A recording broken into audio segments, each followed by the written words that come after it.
Lush, ripe, rolling vineyards bask in the sunshine.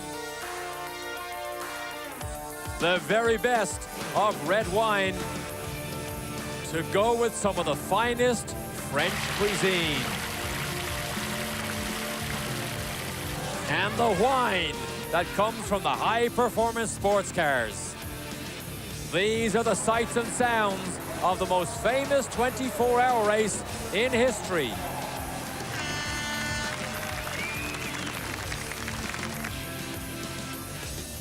But today we are not in Le Mans, France. Today the racing is not 24 hours, but 10 hours.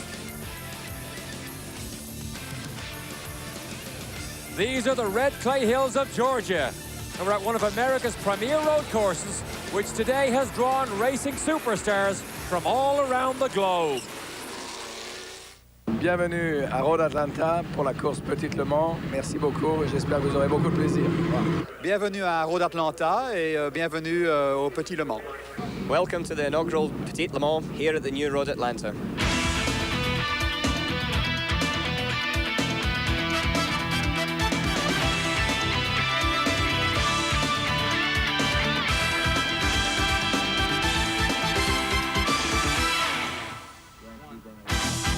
This is the international debut of the new-look Road Atlanta circuit, where we are just minutes away from the start of one of the most exciting sports car events in North America for many years. And it's known as the Petit Le Mans. Hello, everybody. Welcome. Derek Daly here. Now, the 24-hour race of Le Mans is by far the most famous endurance event in the world of motor racing. Well, today, we've imported an event that many people hope will be part of the stabilization of sports car racing in North America for many years to come. With me today is a man who drove these type of cars for many years, Jeremy Dale. Now, Jeremy, one of the great things if you walk down through the paddock here, as we have all weekend, is we have some of the finest sports cars in the world today, right here. You're right, Derek. We've assembled just a tremendous field here. We've got the Yost team who won the Le Mans 24-hour in 96 and 97 with their LMP WSC cars. And we've got the Porsche factory team that won this year at Le Mans with their GT1 car. We also have the Momo team, which won the Daytona 24-hour, the Sebring 12-hour, and the Watkins Glen 6-hour this year. So a phenomenal group of race cars, and to go along with it, a phenomenal group of race car drivers, because we have dozens of Le Mans, Daytona, and Sebring winners here this weekend. Well, to give you a good close-up look at some of these cars is a man who will be up and down the pit lane for us all day today. He's Calvin Fish. Calvin? Well, Derek, when we're at Le Mans, we always say to win that event, first you have to beat Porsche. And that may be the case here in the inaugural Petit Le Mans. Allan McNish scorched his way around this racetrack yesterday and claiming the pole position in his 98 GT1 Porsche. But to win an event here in the States this year, one of the endurance events, first you have to beat one of Kevin Durant's Ferraris. And they're going to be starting alongside. They've won the 24 hours of Daytona, they've won the 12 hours of Sebring, and most recently took the 6 hours of the Glen. Mauro Baldi and Didier Tays team up once again, this time with Freddie Lienhardt, as they go for their 4th classic victory of the season. Now, joining me here today in pit lane will be a man who has more laps around this racetrack than any driver in the field, Jeff Perner. Thanks, Calvin. This racetrack has undergone a complete transformation over the past several months. This 30-year-old famous facility is a new racetrack. There are many changes. As you can see, we have this beautiful pit lane to work out of today. Then also around the racetrack, we have improved barriers, runoff areas, gravel traps. The place just doesn't look the same. One of the biggest changes is the removal of the dip. We now have 2 corners, turns 10A, 10B, or turn 11 is often referred to. And this is a slower section. This is going to provide great overtaking and also a terrific area for the fans to spectate at. Now, this is not the area, though, that the number 5 Panoz car went off yesterday, unfortunately, with Johnny O'Connell driving, and unfortunately is also withdrawn from the race. What our Porsche track map does not show you is the tremendous elevation changes that we have here at Road Atlanta. Now, another member of our broadcast crew is a man who won the Le Mans 24-hour race back in 1996, Davy Jones. Davy, I know on that great afternoon at Le Mans, strategy played a key role to you winning. Does that affect what will happen here maybe this afternoon? Absolutely, Derek. There's so many variations of strategy. Le Mans, the 24 hours, is one lap is 8.1 miles in length. Here at Road Atlanta for the Petite race, it's 2.56 miles. There's so many variations. In fact, the Yost team had mentioned to me this morning that one of the key things they're going to try and do is double stint their tires, where the factory Porsche team can only do single stints. The LMP car is a lot lighter in weight, doesn't use as much wear and tear on the tires as the heavier GT1 cars, and that's what led us to victory in 1996 at Le Mans. We were able to triple stint our tires. We were able to triple stint the drivers. The fatigue is a lot less at Le Mans than it is here. So, you know, the strategy is going to be a very important role for the victory here today. And you can see Jeremy mentioned the who's who of drivers. Just look at this. Le Mans winners 8 in the starting field. Rolex 24-hour winners 8. Indy 500 veterans 7. And Formula 1 veterans, including Michele Alboreto, who spent most of his career being a success with the Ferrari Formula 1 team. But we have a glorious setting here for the Petit Le Mans. An idea of the significance of this event is that the factory Porsche team are here, headed up in the pit lane by Norbert Singer, the chief engineer for all these great racing cars. The director of motorsports, Herbert Ampferer, is also here for Porsche. And there has been an oil spill early. There is some concern, so some of the course marshals have gone in to make sure. And Jeremy, this doesn't look like too good, but I think Calvin Fish. Calvin, can you update us on this? Yes, it seems like one of the cars, when it sat on the false grid, obviously had a severe oil leak, Derek, and they've taken off on their pace laps. The work crew is now going there. They're putting down the kitty litter. I think it was the number 23 Porsche, which laid down this oil, and ironically enough, this is the same spot of the racetrack where Johnny O'Connell had his problem earlier, which Jeff Kerner certainly related to in the opening. He actually got into some oil that was dropped by his sister car, the hybrid, the Q9 car. The other Panoz machine was dropping oil. Johnny came through this very fast right-hand turn, lost the car, backed into the tire wall, and he's out for this weekend. Well, you know, guys, they had the cars lined up here, Le Mans style, backed in, and it looks like they probably fired that car up and it had a loose oil line or something, and it just pumped all the oil out while it was, I mean, that's a phenomenal amount of oil on the racetrack there, and it probably just pumped all the oil out, and they're done for the day. And that's Kelly Collins gets out of that Porsche RSR. Certainly something here that, you know, the crew will be radioing back to the cars, letting them aware of the situation, what's happening. And that's just one more thing to add to the driver's mind preparing, going for the start of this race.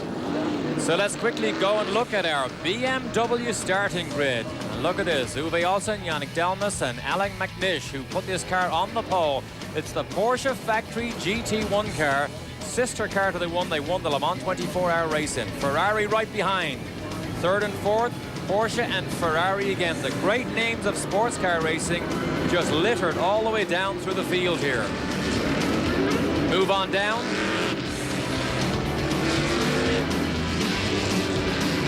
Ferrari again on the row number 3 beside the first of the Riley and Scott Ford-powered cars, the Mark III, Scott Schubert, Henry Camperdam, and Butch Leitzinger. Thierry Boutin is in the champion Porsche. He is lined up in 8th place, and as you go down through it, Philippe Gache in the number 21 car was scratched because of an engine blow-up this morning. There's one of the first Panoz cars. The Brabham Pruitt Wallace and Eric Bernard has moved into that car because of the crash yesterday.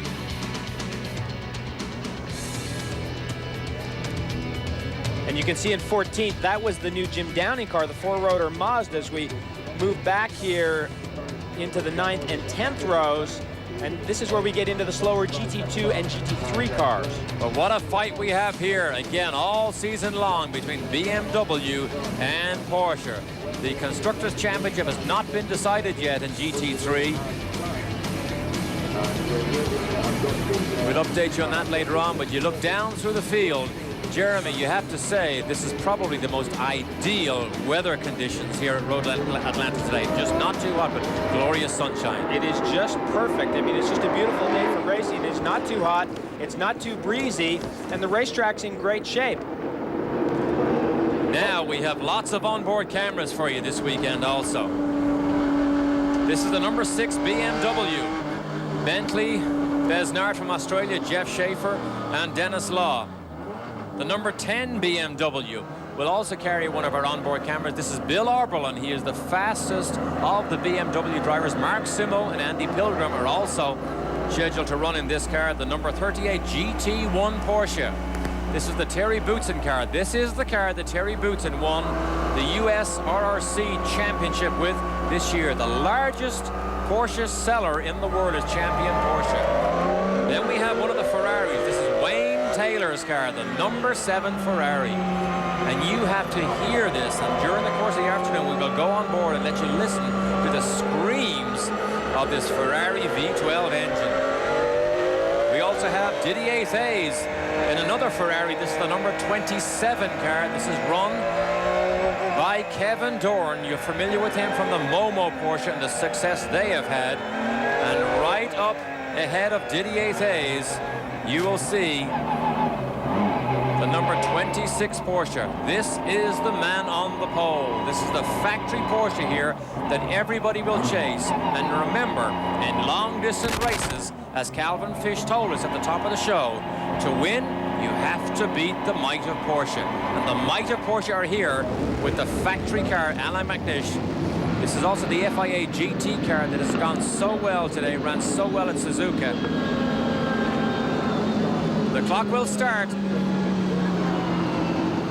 As soon as they go across the line here, they're almost cleared up with this oil. Now this is where the Panoz crashed on oil yesterday, destroyed the car, backed it into the wall, smashed it enough to they had no hope to rebuild it, so they must clear up this oil. And remember, 1,000 miles of racing, or 10 hours, whichever comes first, and we'll be right here to show you everything. We'll be right back.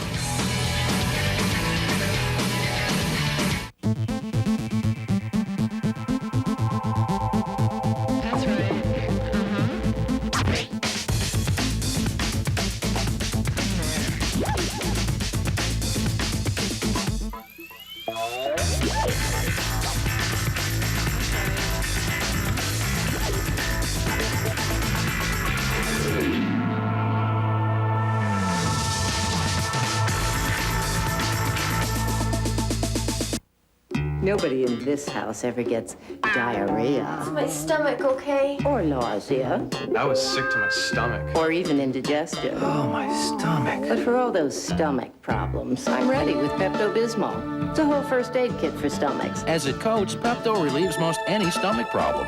Not just a few like these other leading medicines. Pepto-Bismol. Whether it's their stomachs, or stomachs. It's first aid for heartburn, diarrhea, nausea, indigestion, and upset stomachs. Welcome back to Le Mans. Well, we're in Georgia for the Petit Le Mans. We have a field of sports cars here, unequaled any time this year in North America. The factory car is on the pole, and Wayne Taylor's car does not have Wayne Taylor in it as the starter because Eric Van der Poel is gone into that car, but the team leader and the main #1 driver for that team, Wayne Taylor, is right in the pit lane with our Calvin Fish. Calvin? Well, Wayne Taylor and Eric Van der Poel took their car to victory at Le Mans in class, and Wayne, obviously great to be here, and the car's obviously working well. You're fastest in the warm-up. You're obviously anxious as we get ready for the green here. There's some oil on the track. What are your thoughts about today's event? Well, it's obviously a big event. You know, it's thanks to Don Panoz to pull off something as big and international as this. For us, we would like to do well here like we did at Le Mans, which would allow us a second entry for next year's 24-hour. We already have one, and today we're trying to get a second one. And it's going to be a hard race. You know, the Porsches are going to be very, very hard to beat. But we have to concentrate on the prototype division like we did at Le Mans and stay out of trouble. Obviously, you've had a driver change. You had Fermin Velez. I know you struggle with some of your driver changes just because of Fermin's stature. He's a little shorter than you guys, so you struggle with the driver changes. You made a change for this weekend.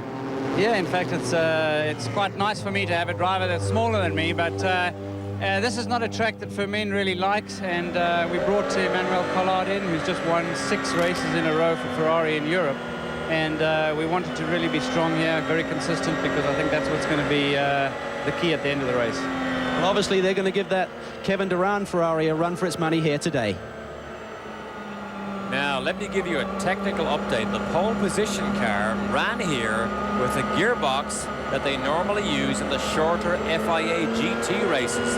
This morning, they changed the gearbox in that car to the sequential gearbox that was designed specifically to go long races. It's the same gearbox as they used to win the Le Mans 24-hour race. They put it into this car here in your picture just this morning. On the other note to that, Derek, the LMP car of Yost Racing, they used the GT1 gearbox sequential 6-speed at Le Mans, and they went for this race here. They went back to the older type gearbox, which is a 5-speed manual shift, and because they're going for the reliability side of it.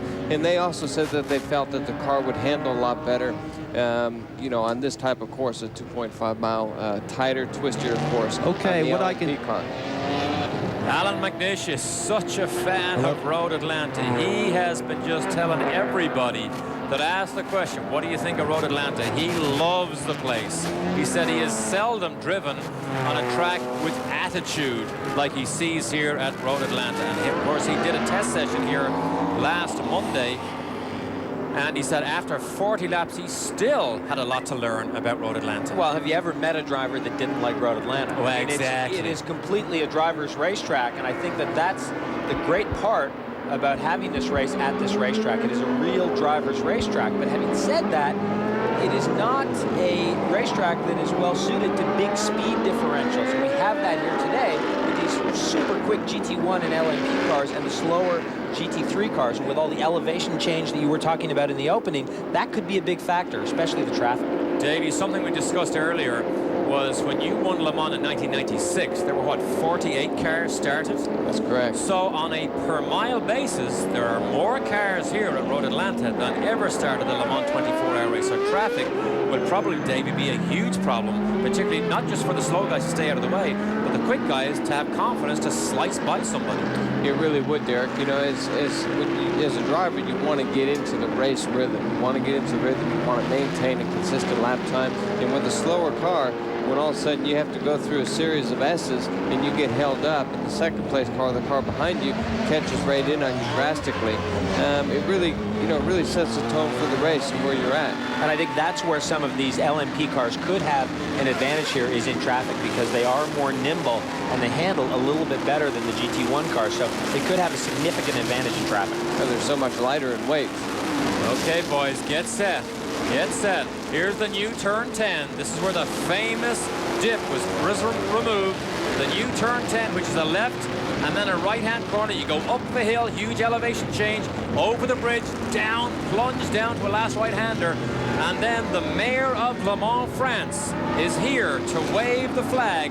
He is our honorary starter for the Petit Le Mans this afternoon.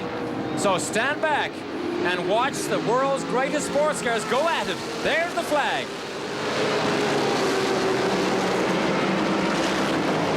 Look at that oil dry there in turn 1. You have to be so careful in a 10-hour race. Don't trip over somebody and don't get involved in somebody else's accident so early in this race. Look at the elevation change. Uphill, side by side. WSC cars there. Early Haywood, I believe, starts one of those. And actually, the 77 car, the Yost car, has fallen back a few positions here in the early part of this opening lap. So I wonder if they're just going to lay back and let the pace of the race sort itself out as all these WSC cars chase that leading Porsche. Look at that, the Porsche factory car. Ferrari, Ferrari, Ferrari, 3 in a line behind the Porsche factory car. This is on board one of the BMWs as we go through turn 6. Now, this is where we come up to 7. This is the most critical corner on the racetrack because it leads onto that tremendously long back straightaway, and you need to get the big exit speed out of turn 7. 180 miles an hour here is the top speed they gain. Then they stand on the brakes. That's Boutsen. That's Boutsen up the inside. That's the champion Porsche. And he goes by the number 8 car, the Ford Riley and Scott. Watch the downhill plunge here. Look at this. Down, down, down to a fast right-hander. A flat out in 5th, and at the exit there, you're about 140 miles an hour in a WSC car, maybe 145. Look at that oil dry still in this opening, in this second lap. Still a lot of debris on that main straightaway. Boy, Boutsen is going after that Panoz. Great way to get rid of the oil dry is have racing cars run over it. David Brabham, Scott Pruitt, and Andy Wallace are in that Panoz. They share it together. Downhill plunge, the S's. Fast left-hander, racetrack change on the right side. They're in third gear, accelerating up to fifth gear. Then they down change, they're heavy on the brakes. Carbon brakes down to third gear. Slight pickup with the throttle through turn 6, and then down to second gear through the critical corner that you mentioned earlier, Jeremy, to get the most speed out to the back straightaway. Second gear up through sixth gear. And I remember these Porsches, when they came out in '96, seemed so radical. And now you compare that to the leading car, the '98 GT1 car, and it looks like a pretty normal race car. Inside with Thierry Boutsen. Still chases one of the silver Visteon Panoz cars. Look at the uphill run here onto the bridge. It's tough to describe how steeply downhill it goes after the bridge there. Boy, Boutsen's getting very close, having a look in turn 1, showing his nose to the Panoz. Scott Pruitt is in the Panoz. He starts the car. Pruitt, drafted in for this weekend, has been so successful in everything he ever stepped into. Sports cars, Trans Am, IndyCar. Back with the leader, and he is not pulling away here.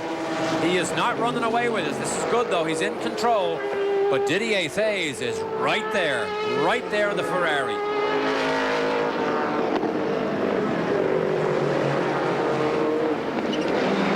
You bring up an interesting point, Jeremy, about Thierry Boutsen's Porsche.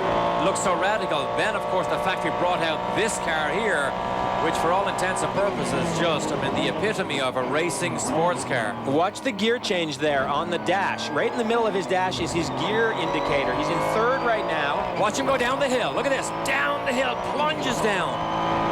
And they're short shifting. As they come up and over the hill, they're short shifting from second to third to fourth to get into fifth gear for the downhill right-hander. They're just short shifting all the way through, and as you go over that hill, the front of the car gets a bit light and floats to the left side of the track.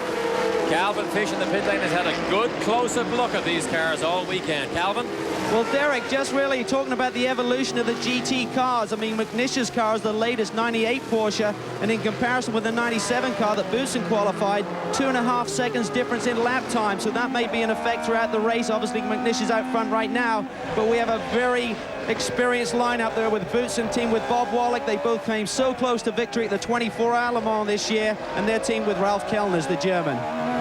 Believe it or not, when Porsche built the car that Boutsen is in, you can take off the front bonnet and it is a street 911 front clip on that car, because originally the rules were designed to say you can build a racing car, but it must be modeled on the road car. So Porsche built a racing car basically using a lot of the road car parts that you see on a 911 in the showroom. And this, the car that leads now, is the second evolution, a bit of a departure, obviously, with the evolution of that champion car. Yeah, this is a pretty radical race car, and the FIA GT Championship has really spawned these very radical, very highly technical race cars, and that's what this Porsche is. And it looks like Thays is now starting to close that gap down just marginally. Didier Thays does close the gap in marginally. Yeah, 0.5 of a second quicker on that last lap. So now we can visually see that gap coming down as we go on board with Thays coming out of turn 5 on the run up to 6. Now he's right there. Look at the traffic. Look at the traffic already coming into traffic. See, where you start getting into traffic is where the lighter LMP car is going to be able to have a bit advantage, able to get on the power a little bit sooner. Look at these guys. Weight. Look at these guys. They're going to have to split these guys. Here's the traffic. Here is the traffic. The downhill run. It plunges downhill after turns right here. Watch this. Didier Thays on board the Ferrari. Braking zone. Now remember what Davy Jones said in the on-camera. The GT1 cars probably have to change tires every single pit stop. Maybe not for these open-top sports cars. And I think we need to clarify that as the leader's now coming into more traffic on the main straightaway. We have to clarify that. We're running. Oh, look at this, look at this. Didier Thays trying to come down the inside. Wow, outside now. Side by side in turn 1. Okay, the pressure is on now from Thays, but we have to clarify that about the pit stops because we're running under Le Mans rules, which means you cannot fuel and change tires at the same time. So there's a distinct advantage to not changing tires. You save 10 or 12 seconds on each stop. Now, this is the S's. This is where McNish can really get caught behind the slower cars. Look at that. Good move by Nice McNish. pass. That's a great point about the pit stops. We're going to watch that as this race rolls on here. But this traffic is going to hold our interest all afternoon long here. So while Didier Thays continues to put pressure on Allan McNish, we're just going to slip away for a quick commercial break, and we will be right back.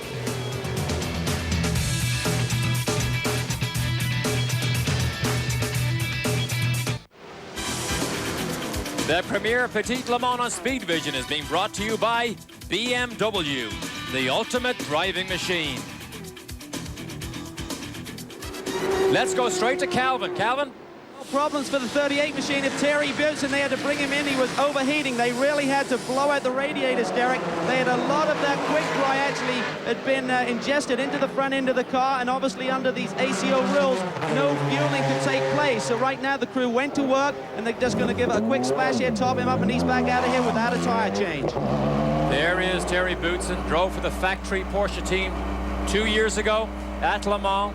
So experienced in these cars. Of course, remember, Boutsen came from the Mueller Formula 1. You know, the other thing, Derek, is that going back to the ACO Le Mans rules on pit stops, the motor must be shut off, and it must be able to refire itself. So there's no push-starting cars. There's none of that business. The car must fire itself up. As we go back to the lead now, and McNish, even though he's cutting through this traffic, still able to hold up Didier Thays. Look at this. This is good stuff here. Look at this. In a 10-hour race, we have the fight here between Ferrari and Porsche. One of the BMW GT3 cars just moves aside, lets the two boys just whiz down the inside, get on their way. But this is good close stuff for so early. I'll tell you, Petit Le Mans. That really killed Didier Thays coming through 12, but McNish got killed in turn 1. So it all ends up a wash as they go down through the S's, nose to tail once again. Wow, this is great stuff here. Look at the onboard camera. You want to really get a break and slip by somebody quick to put that distance between you and the guy behind you. But at the same time, you got to be so cautious, because if you make any contact with the slower car, it just jeopardizes you over 1,000 miles of wear and tears on your car, replace body work. Freddie Lienhardt, who owns this car, is here. He's down to drive also. Mauro Baldi is here with Didier Thays. So a formidable driver lineup with Baldi and Didier Thays chasing this car here, the factory Porsche. Remember I mentioned the gearbox earlier? The sequential gearbox that's designed for long-distance events is not as quick. It's not as easy to shift the gears, so he's probably not as fast as he was in qualifying or in practice.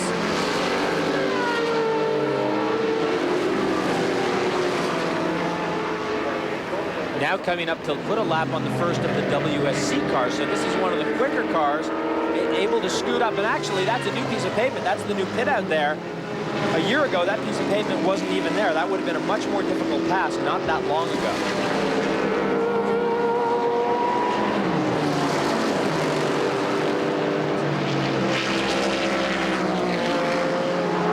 So McNish and Didier Thays are just over 9 seconds clear of the third place car. That was the Wayne Taylor Van der Poel car. We know Eric Van der Poel is in that car. There's a WSC car in fourth. And back in fifth is the other Porsche, the Jost Porsche, the 77 car.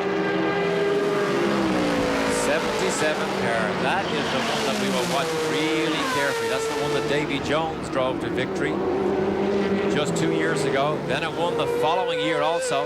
And really, that was the car that was entered as a contingency because the factory had the 911s there. And really, they probably should have won Le Mans in 96 and 97 with the 911-based car, but that Jost car had the reliability and came through to win both years. Traffic again to be negotiated here. That is one of the, I think that's Henry Camfordham's car right ahead. Allan McNish, you see what he did? He waited. He waited. The WSC car moved aside, and then he shot through. Well, you never know. You never know if that gap is going to be there, and you have to wait. If you throw your car in there, the guy turns in, you could be done for the day. Boy, the pressure on drivers these days. The factory are here represented on Allan McNish's shoulders. So not only are you a racing driver driving for yourself in the glory, you have the might of a factory relying on you to be mistake-free and fast and concentration mistake-free. So it is a job here on a racetrack that doesn't really have much of a breathing point because you're virtually turning or going up and down for the whole 2.5 miles. Look at Didier Hayes now. And this is great. These are our Le Mans and Daytona winning teams in '98. That is the team that won Daytona and Sebring and Watkins Glen, and of course the Porsche team won at Le Mans. And that's what kills Didier Hayes. Yes. 140-mile-an-hour corner where you catch a GT2 or a GT3 car. That'll just destroy your lap time. Up the hill to the braking zone. The fight has been unusually close here in these early stages. Porsche still leads the Ferrari. We're going to slip away, but we will be just right back.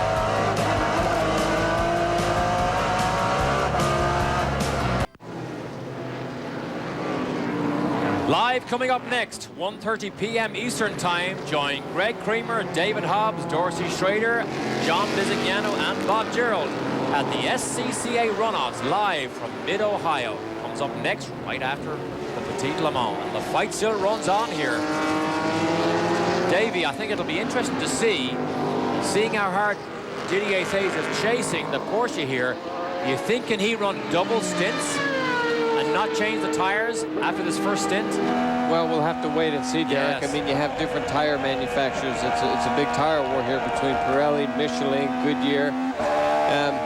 That might be one of the reasons why the number 77 Yost Porsche of Alboreto has dropped back and is running in 5th place, just conservatively trying to just maintain his tire life so he won't have to change during this coming up pit stop. He may be able to do a double stint and perhaps to take advantage of the racetrack that way. Good point. Of course, this Ferrari is on Yokohama's, and they have been very, very strong in the endurance races, and they're very cagey about compound selection, and they have a vast range of compounds to select from. There you go. Wow. There's a little opposite lock leaving turn 7, so Didier is trying to get the power to the ground as he comes out onto the main straightaway. And at this early stage, to see the driver just saw at the steering wheel and had to fight for control of this thing, you realize this is not a cruise and collect race. This is flat-out motor racing for 10 hours or 1,000 miles, whichever comes first. Traffic now affects Allan McNish. They move out of the way. But they are now, between the two of them, almost 15 seconds behind. We're going to drop back now to give you a feel for how the rest of the field is in line here. Eric van der Poel is in the next Ferrari. Remember, they are not dropping back too dramatically. This is a long, long event. They've done this before. Actually, Dolomite has gotten around, and I believe that's Lazzaro on board. So these 3 cars now running in lockstep on the racetrack, and I believe that's Lazzaro on board the 88 car. Yes, it is. Anthony Lazzaro right ahead of Michele Alboreto and Eric van der Poel. Lazzaro did such a great job here in practice and qualifying. Of course, he's had a great season in the Toyota Atlantic Series this year. Won the last race in Houston. Won at Laguna Seca.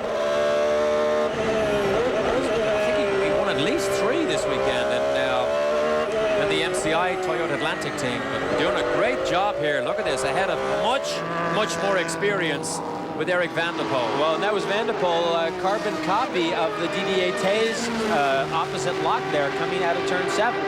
Perhaps they're getting just a little bit of heat into their rear tires, and it's just not allowing them to get the traction they need to come out of that second gear corner. And look at this into traffic, and he's got Alboreto right on him. Oh, there he is, there he is.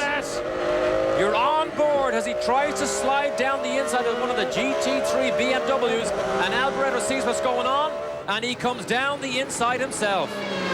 You got to watch ahead, you got to watch beside you, and you've got to watch behind you, particularly in traffic. Good move by Alboreto, Michele Alboreto. And look at this, van der Poel's now got to run up the hill. And this seesaw back and forth in traffic, this is all day, this is constant.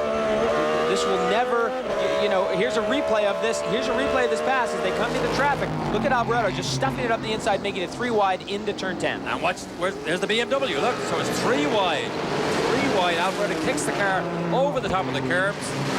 You like that move, Davey? Did you ever make a move like that in that car? You know, that was a wonderful pass, and you really have to have the confidence in who you're racing against. You know, particularly in a long race like this, you don't want to take a risk of not knowing the capability of the drivers that you're diving down the inside for the fear that he might turn into you. So there was some trust there amongst competitors. Good point. You have to have trust the guy you run beside at speeds of about 180 miles an hour to the brake zones.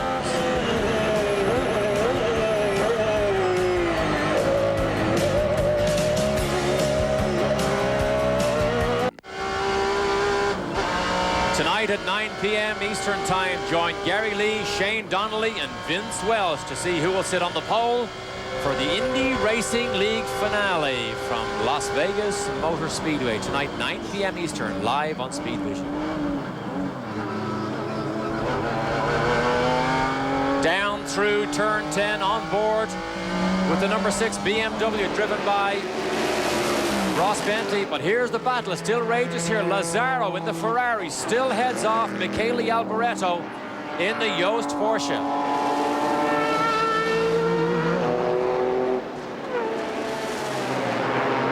Lazzaro in the yellow Ferrari, fly yellow. There's and boy, they have Eric pulled away. Vanderpoel. They have pulled away from Van der Poel, and actually that MCI car is catching Van der Poel, and there's the first Panoz. The BMW GT3 cars, they're embroiled in a battle all of their own. As you can see, our full field rundown here. You can pick out your favorite driver here. More of the BMWs. I mean, the mixture here. Allan McNish has probably never raced a car as fast as he's in with a group of cars in relative terms that are as slow as some of the cars out here. So this is new, uncharted territory also for Allan McNish. Well, that's the thing. At Le Mans, there's no such thing as a GT3 category. They have GT1 cars and GT2 cars, but these GT3 cars are not nearly as quick as the GT2 cars, and that creates these closing rates that are just phenomenal.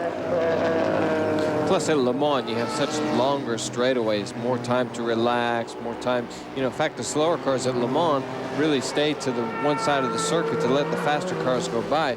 Where here at Road Atlanta, you don't really have that option because you have so many tighter turns and shorter straightaways. Davey, you mentioned in your on-camera about the physical difficulties of dealing with the racetrack. To give you an idea, most teams have brought 3 drivers here for a 10-hour race. Now, Sebring, in the old days of the GTP car, you would do a 12-hour race with just 2 drivers. But this is physically so much more difficult. And a team like the Jost Porsche have a powerhouse team of Alboreto, Stefan, Johansson, and Jorg Mueller, who is a very quick young German driver. But look at the fight here again with Didier Hayes. He sees McNish in the Porsche GT1 right about 10 car lengths ahead of him, and that's where it seems to stay. Closes up under braking, then the Porsche pulls away again under acceleration.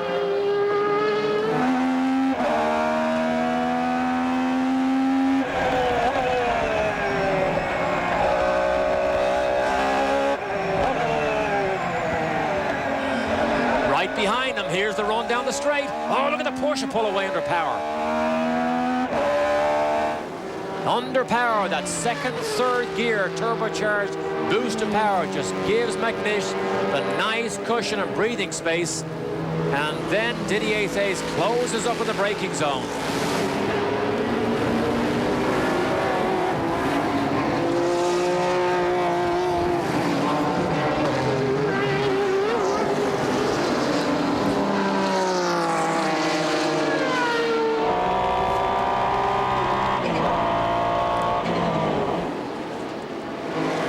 Seem to have settled into a bit of a pace now, mainly running in the low 1:16 range. Of course, that can ebb and flow with the traffic. They have dipped down into the 15s. McNish actually did a 15-2. Look at this. This is where you really get caught. Oh, my God. Hung out to dry on the outside of the S's.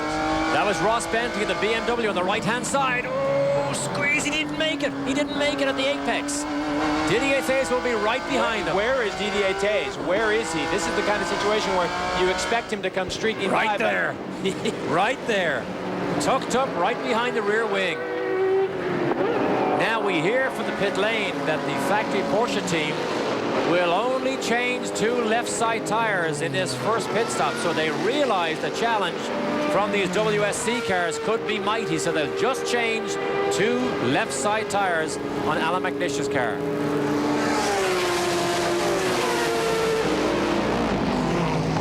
What will be interesting is when Buden pitted to clean out the radiator screen in front. They took on fuel, but they didn't change tires. So it'll be interesting to see how much ahead or advantage they'll have when all the other cars stop. Right.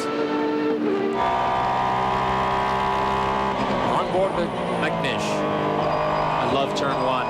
This is one of the most... Oh, here's the 29 car. Uh-oh. Sam Brown, Muka, and Simon Gregg, and Ken Drummond are all down to drive that car. This is a Riley and Scott Mark III. Oh. Yikes. They were late to practice here. That car's leaking some fluid, guys. I think that car's putting some fluid down.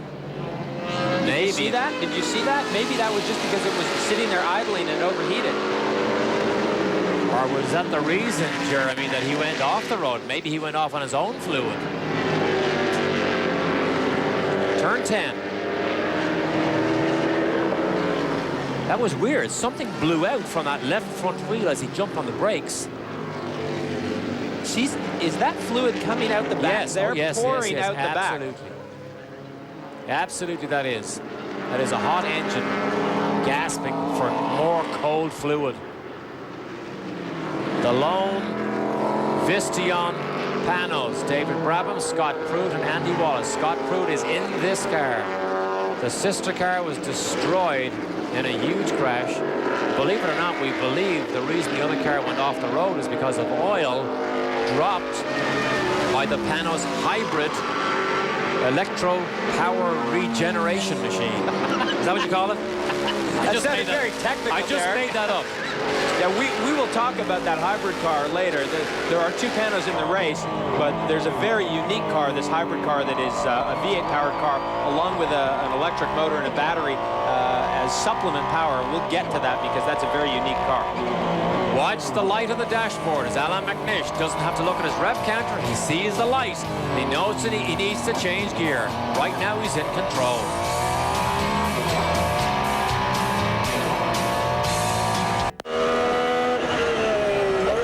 Welcome back. On board Eric van der Poel. Right ahead of him, David Murray. David Murray in the MCI car just hounded him and in traffic took a golden opportunity and went down the inside. So David Murray, who lives just down the road here in Atlanta, is having a stellar afternoon here.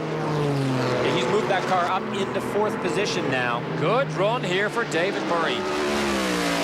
He will be partnered by Hurley Haywood in this car, so David Murray has a great run going here. And of course, team owner Jim Matthews. He is down to drive also. They have 2 cars. They elected just to start one in this event.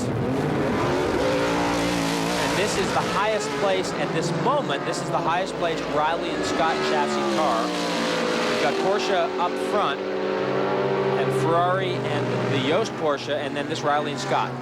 Believe it or not, these cars make in excess of 3,500 pounds of downforce at about 200 miles an hour. That's almost double its weight. Have a look at the hands here of Van der Poel as he fights the steering on the Ferrari here at the apex of these corners. This is not easy stuff here. And look at this. Look at this closing right now. Murray's gotten caught here. Murray's gotten caught behind traffic. Van der Poel laying back a little bit to try and get a run. And he does get a run, and he may get Murray back. He may get Murray back. Let's stay on board here. Watch this fight. Oh, look at this. Fights the wheel again.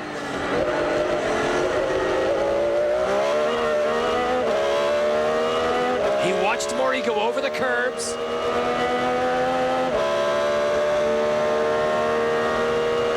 Ferrari's got the big beans on the straightaway. Look at this gap. Look at the braking zone. Ferrari higher top speed. Watch the curbs. Over the curbs by Murray.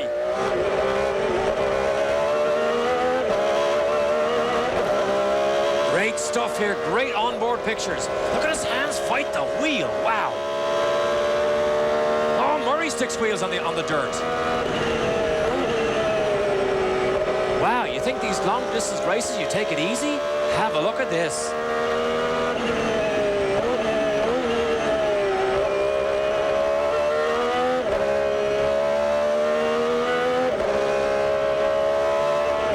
This is really a nice in-car camera. It really gives you a good indicator of what the driver input is. A lot of times you see he has to take his hand off the wheel as he's turning to shift up to the next gear. Great onboard camera pictures And here from guys, Ferrari. I don't know if you caught it, but the Panoz now is closing down behind Tays. There he is. Not very far behind Didier Tays. Behind Van der Poel. I'm sorry, Yep. behind Van der Poel is the first of the Panoz cars running in 6th position. Scott Pruitt begins to close in on Eric Van der Poel. Yikes, the leader's in traffic. Wow, do you believe how close he got? Right under his rear wing, McNish did. You're going to be seeing that all race long. I bet you the Porsche boys are sitting watching our feed in the pit lane right now, and the heartbeat just went up when that picture popped up. He has pulled out quite a nice lead. Here's the fight again. Didier's in trouble. Didier's in trouble. Smoke. Is that contact? Is that a left front gun down? Looks like something broken on the left side of Didier Thay's car. I think his left front tire's gone down, guys. Well, yeah, it is. Look at the steering wheel. Look at the vibration on the wheel. Left front is flat. Well. And I'll bet you that was just a little side-by-side rub, and hopefully we've got it on the in-car, but I'll bet you that was a traffic situation, a little rub side to side. Now, this is not horrible for these guys because this is pretty close to a pit stop window. As long as he doesn't break the car on the way back here. If that tire flies and shreds, it can break the bodywork. That's what Didier, he's getting back as fast as he can, but slow enough not to do any damage here. Well. 1 hour into the fight here, and Didier Thayes gets himself in trouble with a puncture.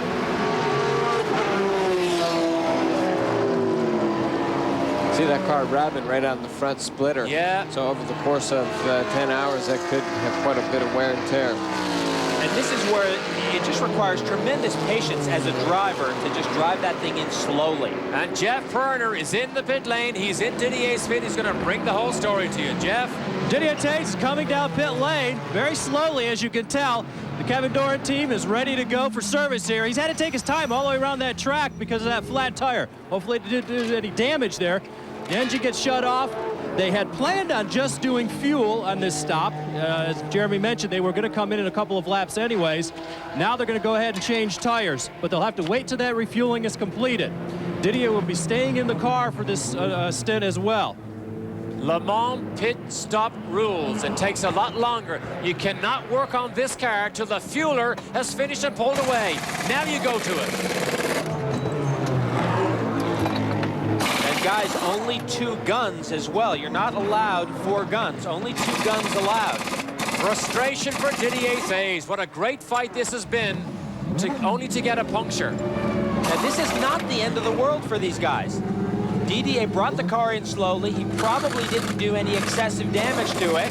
They were very close to their pit stop window anyway. He definitely did lose some time on that in-lap, but it's not the end of the world. Let's go down to Van der Poel's pit.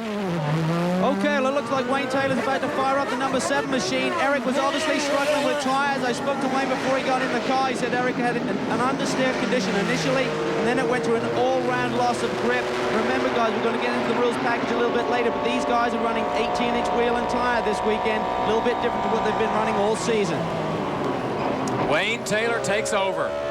He takes over. He's running to Le Mans rules. If he wins his class here, he does not have to pre-qualify for the Le Mans 24-hour race next year. That may sound like not a big deal, but that's a big deal. Oh, Panoz took the hybrid car to pre-qualifying at the Le Mans last year and failed. They did not get the hybrid car into the race. Now, in fairness, it was a brand new car and it was a tough job. But Eric Van der Poel just got out of this Ferrari, let Wayne Taylor in. And let's go pit side and talk to the driver. Okay, we're going to try and butt in here. Eric, obviously giving some feedback to your engineer there.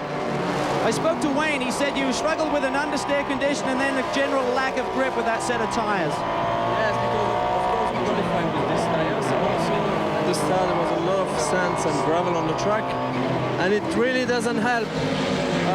I had understeering like crazy. Normally it's flat out fifth gear. I was in fourth gear in this corner and many places. Then I tried to stay on the track and to keep the tires one stint. Obviously, when the car's balance is off, Eric, obviously affects you physically. It's a lot harder to drive.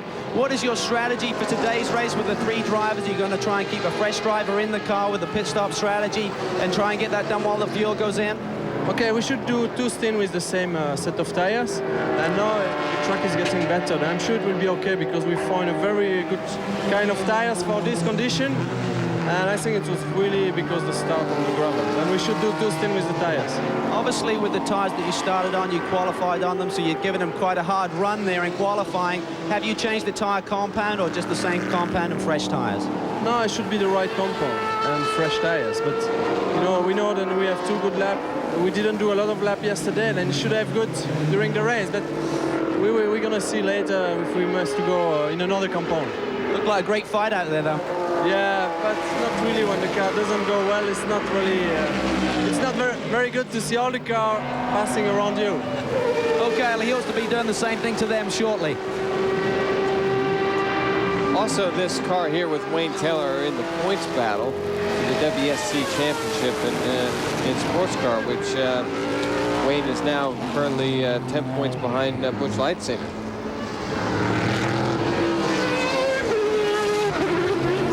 With all these stops happening, moving up into second place is the Yost number 77 and the Panoz up into third place. I mentioned earlier that Wayne Taylor, if he won his class here, would not have to pre-qualify. In fact, he won his class at Le Mans last year, so he automatically gets an entry anyway. However, he still runs to Le Mans rules. He wants that second car. Remember in the opening, he said, we want 2 cars. So they want to take 2 cars. I mean, we all know the commercial benefits of being able to run at Le Mans. And to have 2 cars pre-qualified, to be able to go to a sponsor and tell them that, to be able to go to Ferrari, tremendous benefit. Back on board now with Didier Thays. Well, we want to go back and show you a little, somebody off on the right side, a little piece of tape here that may give us an indication as to what happened to Didier Thays. This is the tape, this is the replay. Right here. Watch his hands. Wow, he didn't hit anything, Jeremy. It looks like he just blew the tire coming down that front straight. Wow, and was he ever lucky that that tire didn't blow about 2 seconds before that when he had that left front loaded up right here in turn 12. That could have been catastrophic. So Didier Thays might have dodged a major bullet here. As you see this front splitter on the Ferrari still grind away and spark on the ground. But the chase now continues for Didier Thays.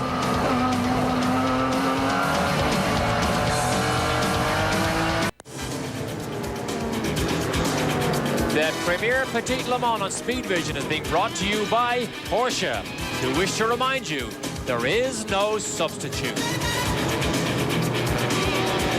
And Porsche roll on here. We had traffic jams up and down both highways here trying to get in today for the first Petit Le Mans, but the factory Porsche car has dominated right from the start. Pit stops is the next thing on Allan McNish's mind. We already know they will change just left side tires. We believe on pit stop number 2 they'll change all 4. Then they monitor very carefully and very closely the tire wear, the temperature of the racetrack, the temperature of the ambient temperature, because sometimes this comes down to the correct tire choice. And like Eric Van der Poel said, was that they had to start on the tires they qualified on.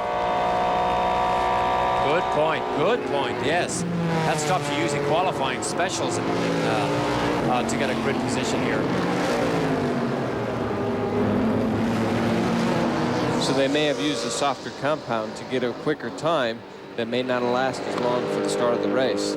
which may be what happened to Wayne Taylor. Could be. Because we saw a WSC car, the lightweight car, have to change all 4 tires at the end of that stint, and he stopped a lot earlier than the factory Porsche team. Look at this here. We are in trouble. Our leader in that category is Franz Conrad, who drives with Jan Lammers 911 Turbo GT2, and he is in all sorts of trouble.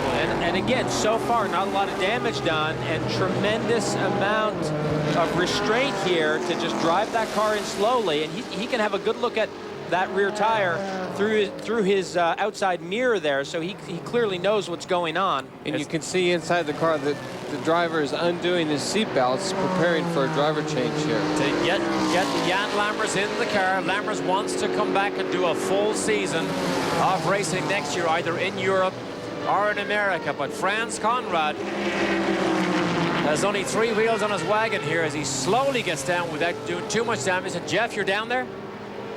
The lane, Franz Conrad is coming in with the Porsche. Jan Lammers is still getting ready, but he should have plenty of time here to be able to make the driver change.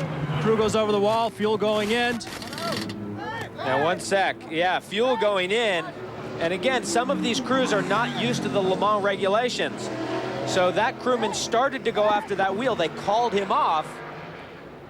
The only thing you're allowed to do while you're fueling is make a driver change. You're not allowed to clean the windshield, touch the car in any way. They got a little out of sequence here. Now the car goes up. Now the tire changing begins. Conrad got out, Lammers in. So Jan Lammers gets in. One of the reasons why they don't want wheels being changed while the fueler puts fuel in, if the wheels are off and the car goes on fire, you can't push it away from the pit lane. Guys, I don't see a nut on this left rear wheel, and I think they're looking around for the nut. Okay, they found it. He found it. You know what? This is not as easy as they wanted it to be. That's the safety clip he just sticks on. The second crew member, but look at the tire there, just destroyed. Now, we have had 2 punctures in an hour. 2 punctures inside an hour. We don't know whether it was traffic related, but 2 punctures inside the first hour. Well, and Van der Poel said, you know, there a lot of debris. I mean, there must have been 100 pounds of kitty litter down on the racetrack, you know, on that pace lap. So a lot of debris. That shouldn't affect tire punctures, as we see the 29 car going behind the wall, and that is that WSC, that Riley and Scott. That was leaking. It had something leaking out of the back of it earlier. Yeah, that was the car we saw leaking in turn 10. So we have yet to see the first pit stop from our leading Porsche or our BMWs. When that happens, we'll be right here to cover it.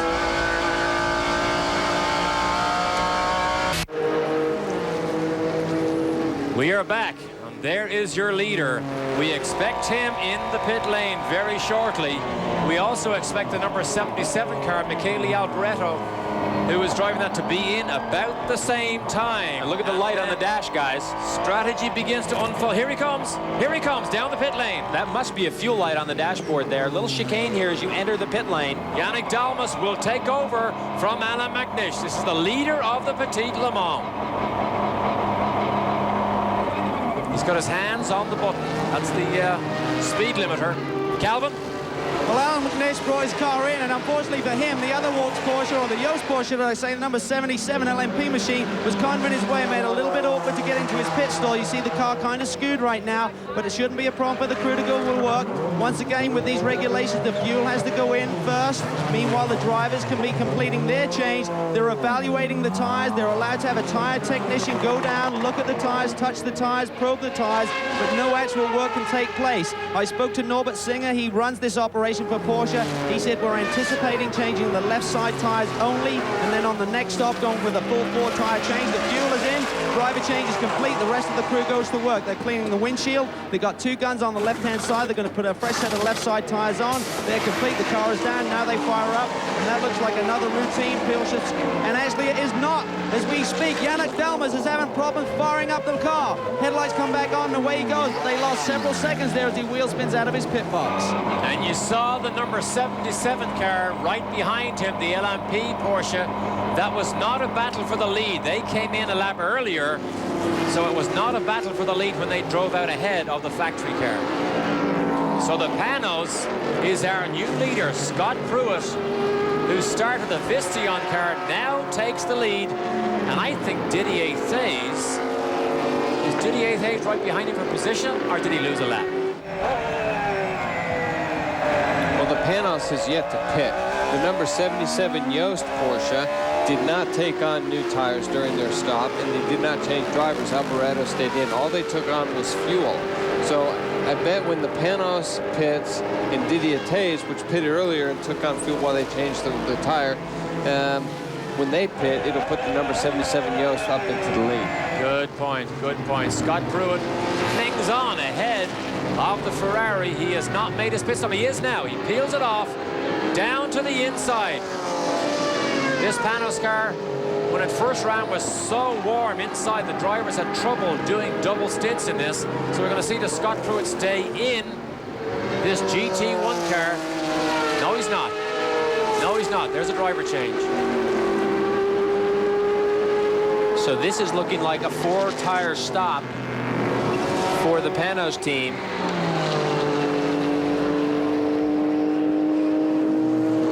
And they're allowed to basically put the gun on the wheel. They just can't pull the trigger. Driver change is complete. I think that's David Brabham who has gone in there. Oh, no, and you know who it is? Didn't they put somebody else in there? That's his... Eric Bernard. Bernard, that's who's going in there. They added a 4th driver to this car because the number 5 car, Panoz, which was crashed yesterday. These guys are having problems. They've found a problem here in the right front. They pulled the wheel off, and they're looking in that right front very, very carefully. They're looking at that right front very, very carefully. Eric Bernard gets in to take over from Scott Pruitt, we believe. I'm going by helmet color scheme. I know Andy Wallace has a white helmet. David Brabham's color scheme is blue, like his brother Jeff's, and that certainly were not the color schemes that got in there. But Alboreto did not change tires and did not change drivers. So now this begins to unfold. However, let me tell you this. He went 7 miles an hour too fast down the pit lane. He is on his way for a penalty. Well, that's a bit of a blow. That is a body blow. Anytime you get black flag, you have to come in for a stop-and-go penalty. It just takes up tremendous track time. 10 hours may seem a long time, but when you run this hard on the racetrack, to have to serve a penalty is a huge body blow, and I believe he is on his way to the pit to serve the penalty on this lap. What a mistake by Alboreto. And that is just not the kind of mistake you want to make. There's no reason to make a mistake like that. These cars can be electronically limited, and actually he's not going to come in. Wow, what was that all about? The Nissan on the outside, which is a GT3 car, attempted to turn right into the pit lane. And did go into pit lane. And Alboreto was right beside him. Wow. So we will see as soon as we come back whether Alboreto does have to come in and make that penalty stop. But what a blow for the team who almost took the lead.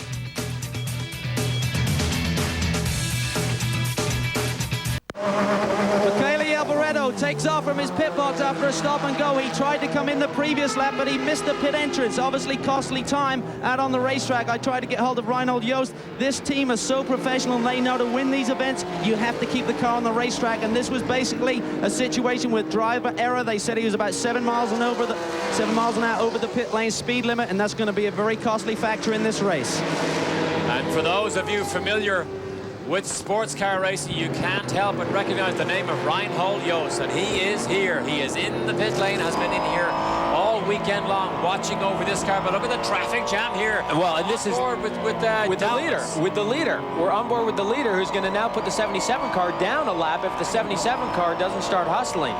It is David Brabham in that Panoz. David Brabham has the new helmet color scheme. I've never seen it before. He is the man in the number 4 Panoz. The leading car just puts a lap on him, and Alboreto is running for his life here. He does not want to get a lap down. He needs to run. He needs to run hard here. Although although there is factory cooperation here, as we take a look at our Porsche race reset. The current leader is the factory car from Germany, the 911 GT1. We've had 2 lead changes, mainly because of our pit stops. And the Porsche factory car has led 41 laps. We've only had 42, but there is traffic jams everywhere. And Didier says he's on the freeway here. There's traffic everywhere. That's the hybrid Panoz that we mentioned earlier, right in front of Didier Thay's, probably one of the most interesting cars that has raced for many, many years.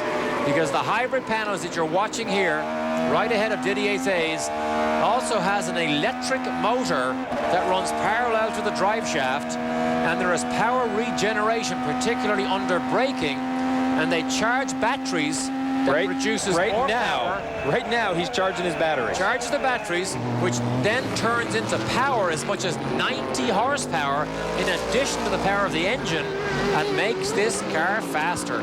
The only problem is, we mentioned it's a hybrid, it's about 450 pounds heavier than the standard Panoz, and you need a lot of horsepower to drag 450 pounds of weight around. Well, when they need that extra power, it's almost like a nitro button that's on a steering wheel. When you play in the video arcade, you need that extra little bit of thrust. You got almost 90 horsepower of extra thrust going through the same input shaft, same drive as the engine. Here's the fight of the front here. Dalmas in the factory car right behind Alboreto. Alboreto needs to stay ahead here. He does not want to get a lap down. And David Brabham now has the Panoz on full song and hangs on to the back of Yannick Dalmas in the Mobil 1 number 26 Porsche. And whatever that problem was that the Panoz team had, they have dropped it back to 8th, as you can see as we go through the overall standings.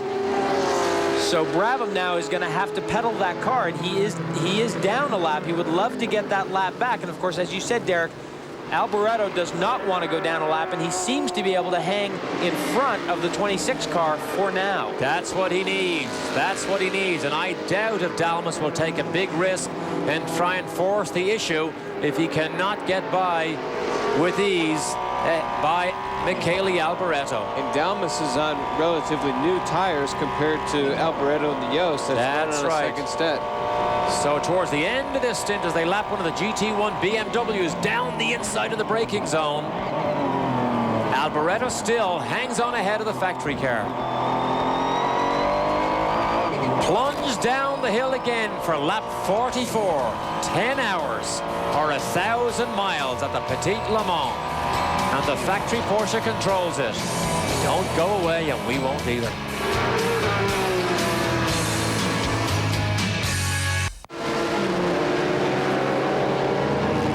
Have a look at this. David Brabham is in a hurry because look at the Panoz down inside the leader. Look at this in the braking zone. Whatever the problem was during that lengthy pit stop, they obviously have it fixed, and David Brabham is in a hurry right now. There he is, right ahead now of Yannick Dalmas. And just after he made that pass, he was able to get by Alboreto. So now the leader has put a lap on the 77 car, Alboreto in the LMP car, in the Yost car, as we see the 38 car in the pit lane, as the car is actually rolling down the hill as they're trying to change the tires. And it looks like Bootson's out. Wonderful Wallach is in there, or Brilliant Bob, whatever you want to call him. What's interesting is this car is based on the 911 production car, and the driver sits on the left side of the car, where the 26 car, the driver sits on the right-hand side because it's an all built purposely for Le Mans. Calvin?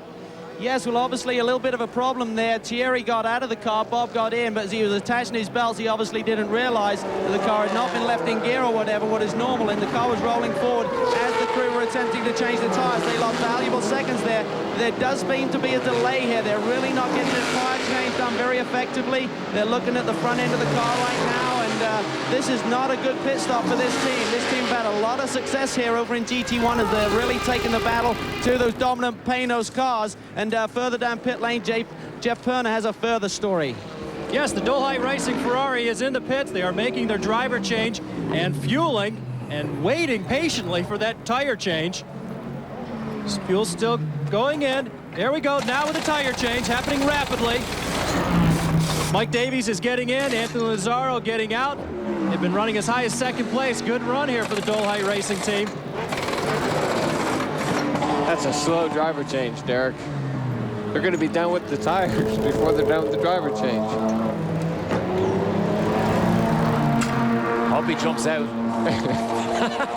Well, this is the advantage with the World Sports Cars, is that the driver can get out, stand in the passenger side, and help the other driver. You don't have to lean in and lean over the roll bars. So Mike Davies now has to continue that great stint by Anthony Lazzaro. He did an early pit stop starting on a light fuel load, but because of that great run by Lazzaro, brought this Ferrari all the way up to a good second place. A great stint by Lazzaro.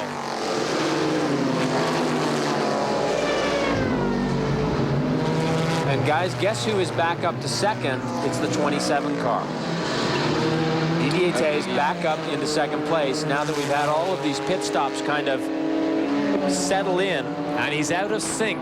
Remember, he had to make that earlier pit stop. Not too early, so he's not too far out of sync. So that may not have been too costly, that puncture that we saw him make that early pit stop for.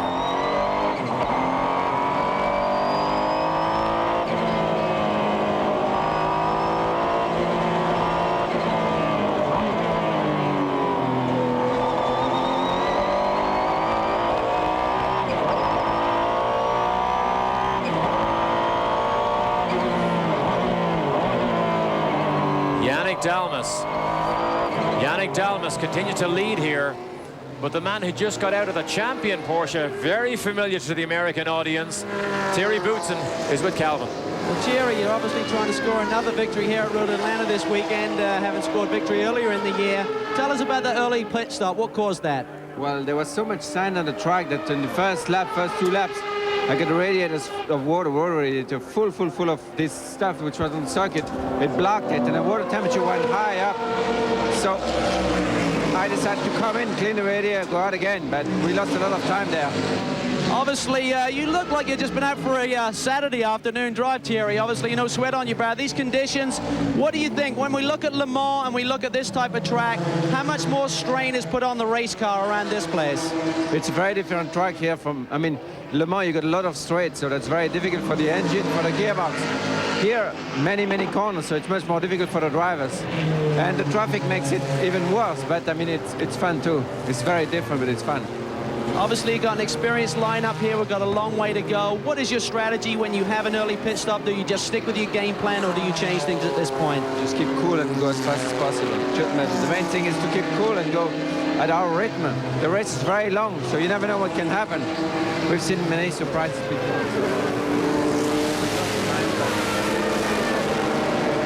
They're looking for things to turn around with this champion Porsche. Wow, did we see some fluid out of the back of the champion Porsche on that shot as it went away? It looked like a tiny drain of fluid on the back of this champion Porsche. Yes, they are in trouble. There's something out the back of this car. And that's enough to get black flag for...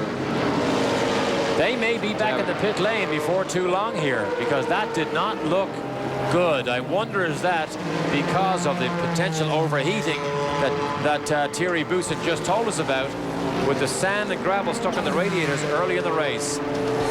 We'll tell you if it is a problem in just a moment.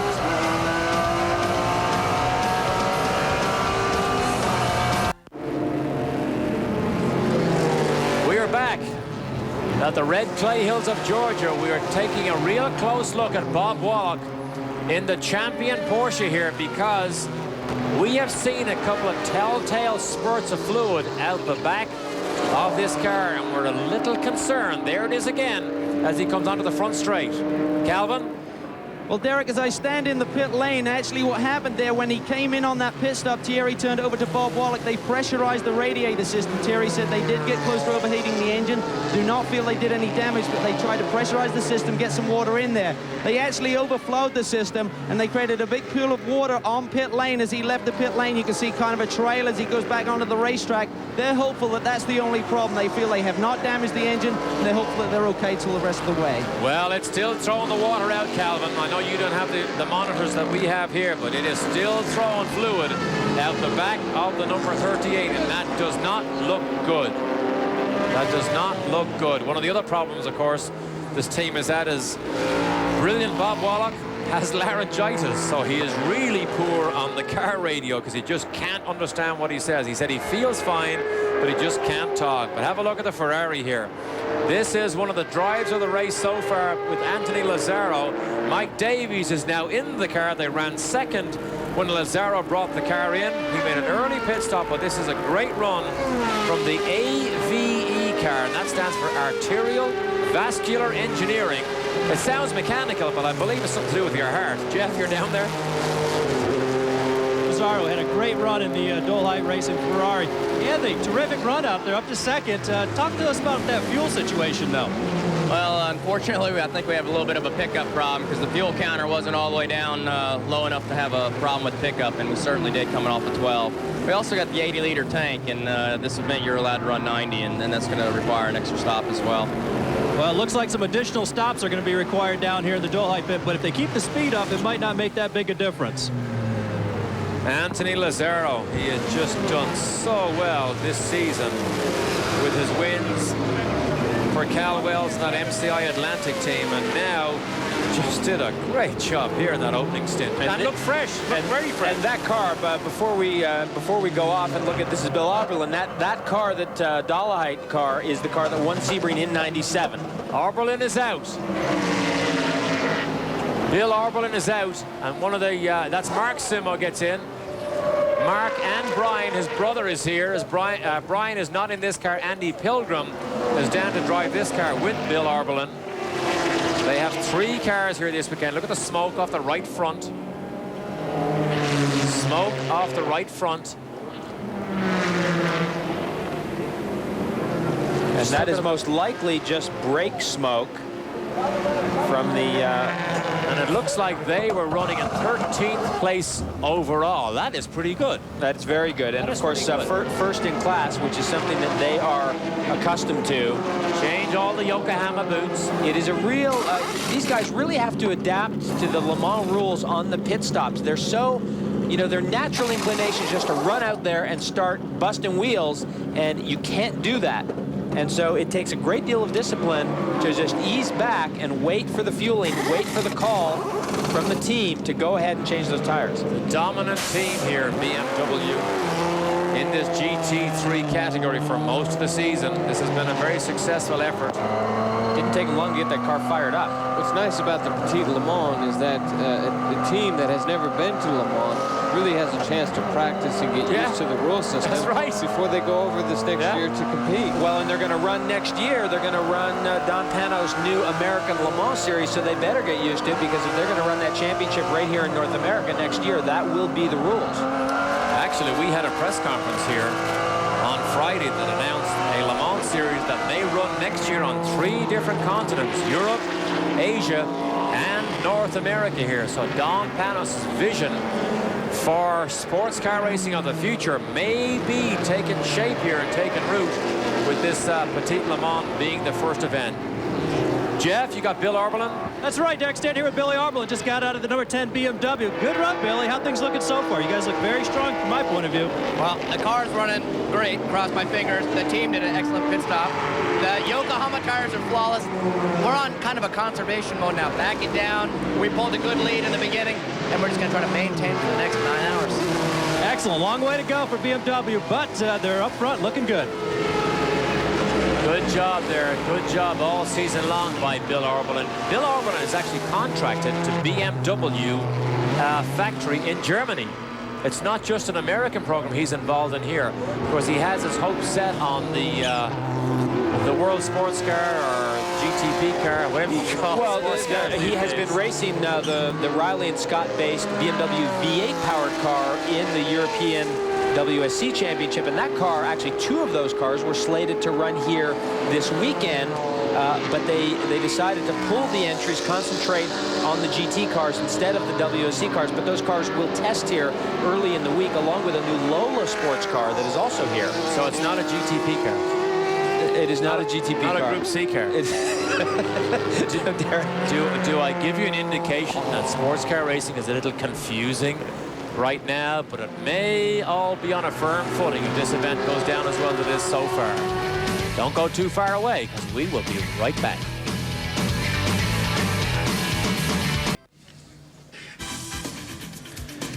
The premier Petit Le Mans on Speed Vision is being brought to you by Toyota. Get the most out of your day, every day. That might look like a serene, calm Atlanta afternoon, but have a look at here, because we have horsepower all over the place here fighting for supremacy. This is a third-place battle. The Toshiba car now being driven by Wayne Taylor. He waves at the Mazda because I think he was held up and he just wanted to let him know gently. Little French salute. Yeah, that salute is actually fairly universal in any language. But Wayne Taylor is now a lap down. Doesn't make it, it's not a lot. That's only less than 2.5 miles in a 10-hour race. That is not a lot, but Wayne Taylor currently in third place. I mean, he's not been running as quick as the leaders in the 1 minute 20, 1 minute 19 range. The leader's been running in the 18s and 19s, and Didier Taze, who's been running in second place, has been running in the 1 minute 17, 1 minute 18 region. So trying to make up for that early puncture. Oh, we have the Marcos here, which is slowed down. This is Chevrolet V8 Power GT2 car. Cor Oyster, Harold Becker, and Christian Van have brought this Marcos over from Europe. We have not seen any of these cars race in North America, but they are in trouble. There is something fairly serious and dramatic wrong with the back of that car. And this is on the racetrack, on the back straightaway. If we pull back from that shot, there are cars going by at about 180 miles an hour right behind where this car is. And I don't think that's a particularly safe or smart place to pull that car to the side. No yellows in the event so far. He must be wanting to try and get it towed back to the pits if at all possible. Now, can we tow this car back or get it? Oh, wow, look at the speed of these things going by. That is not a very safe place to have that car. You know what? They may be forced to go full course yellow here, because you cannot bring a tow truck out when the cars go by at this speed here. But you know, when you do that, you don't endear yourself to the chief steward by doing that, by forcing them to go to a full course yellow. Where is that on? That is just out of turn 7, about a third of the way up the straightaway, just at the first crest of the hill. That's the chicane that we don't use, that was put in a number of years ago for the SCCA runoffs. So the cars there are probably going 145 miles an hour. The GT1 cars. As we pan down here, we'll see turn 7. Cor Oyster, of course, is the lead driver and the owner of this car. I believe he's in our pit lane with Calvin. Cal?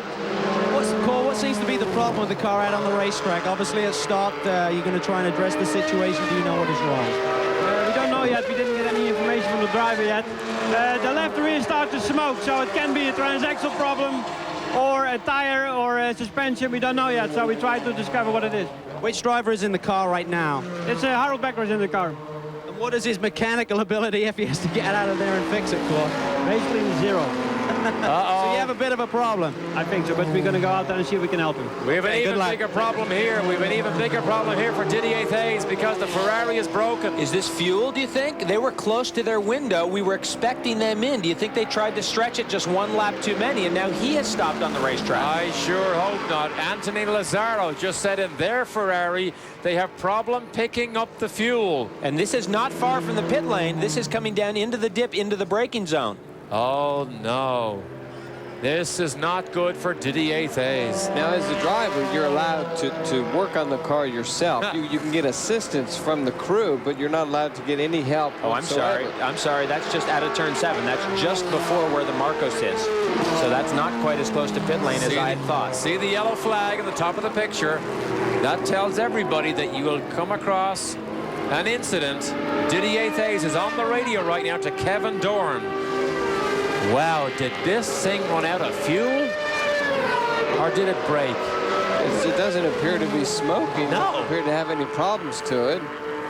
We were expecting them. And if it was more of an internal problem, you think Didier Thays or Wayne Taylor would have pulled it off the circuit. Didier Thays, yeah, exactly.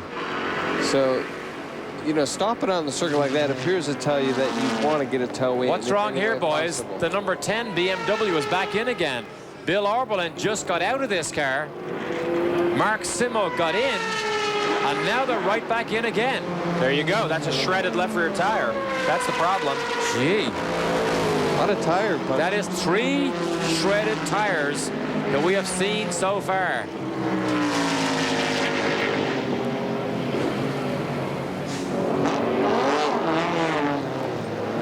Jeff, are you down there? Can you enlighten us on the 27 car? Yes, there's a little confusion going on. They weren't quite sure what it was in the beginning, but it appears to be fuel. And they're stopped on a course, obviously, trying to figure out a way to be able to get the thing back in. I'm not quite sure. They're discussing it, trying to figure out what to do next. Now, he's probably got it in gear, and he's trying to run it on the starter motor, which... I think what he did there, Davey, I think he probably had the pumps on and probably got just enough fuel in it to get it fired and move it about 20 feet, and then it shut off again. And now I think he's on the starter motor. Let me tell you something here. You see what Didier Thays is doing? He's driving the car with electricity.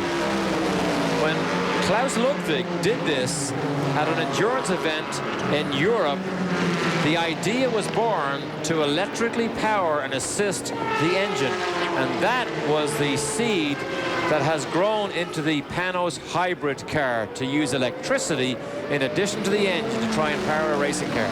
He is driving on the starter motor. And now that he's got it going a little bit, perhaps he can put it into neutral on a little bit of roll down the hill.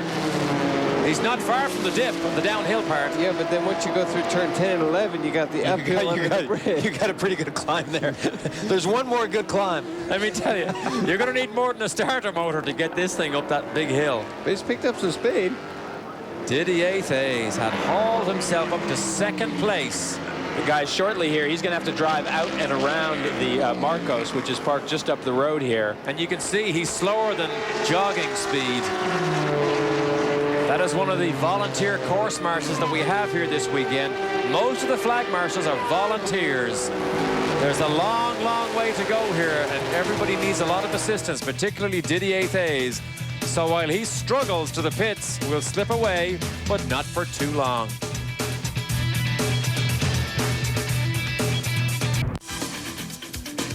The premier Petit Le Mans on Speed Vision is being brought to you by BMW, the ultimate driving machine. This is the battle here, believe it or not. This is 2nd place, and this is 3rd place. And this is a battle. They are not a lap down to each other. This is a straight fight here. Michele Alboreto versus David Murray. They have both stayed in the car right from the start, and this is a dust-up here. David Murray here wants to make a point. This is his home track. He lives just down the road. But David Murray, who struggled so long to become a professional race car driver in the sports car ranks, is having a good day here so far. David Murray drove the number 77 car at Le Mans this year on the Yost team. Yes, he did.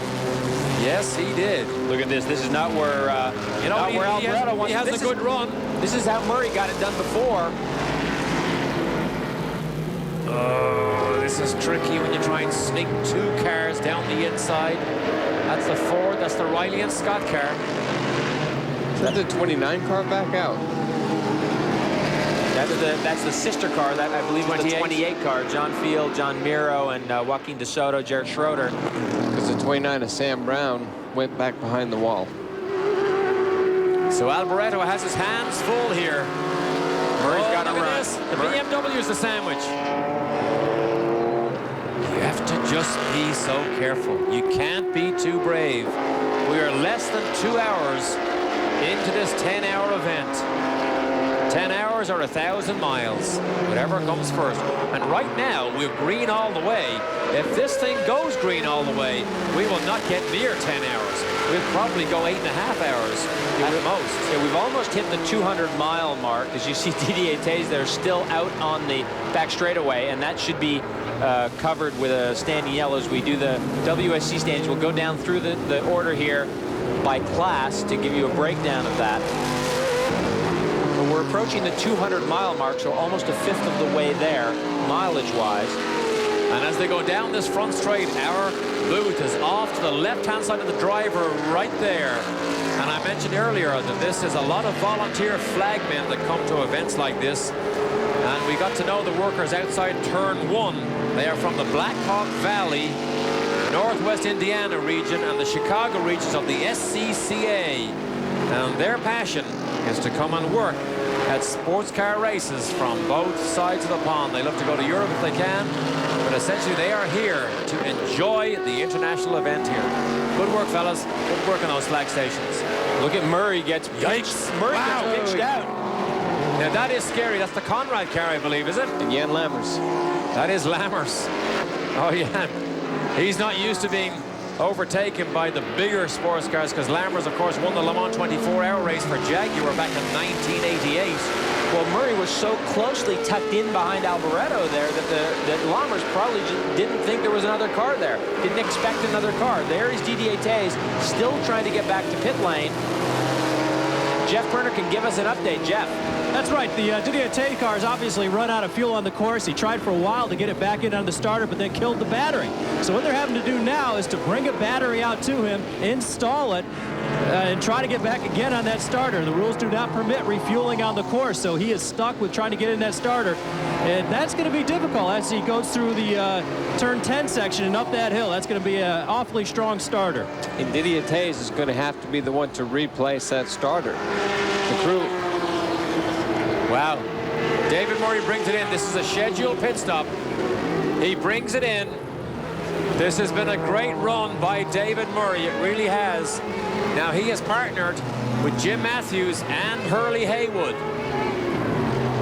Hurley Haywood will take over and continue this good run. Hurley Haywood, of course, just a master of long-distance races. Calvin, you're there? Yes, I am, and as you said, Hurley Haywood has jumped in, taken over from David Murray. Remember, David Murray has many miles around this racetrack. He's a local lad from Atlanta, and he has a lot of miles around this racetrack. That probably accounts for some of his performance here today. But I do believe I heard the engine momentarily fire up, so that may have been some miscommunication when the crew are going to work. But meanwhile, the fuel has obviously been put in. The crew is going to work with the 2 guns, remember. The rear tires are being tightened up as we speak. They're putting the pins in the guns. The engine is now fired back up. And there's some loose bodywork. They're trying to address some loose bodywork on the back of this car. This is something, remember, that David Murray had happen at Le Mans. He clipped the wall over there, and I think it was James Weaver who was driving the Yost car when the bodywork came loose and caused him to lose control of the car. So hopefully they addressed that situation, and Hurley Haywood is back on track. Now, as we watch Hurley Haywood go back out, the 93 car is stopped. The 93 car, the Nissan 240 SX. Talib Collado and Rob Wilson were down to drive that car, but maybe no more. As we think.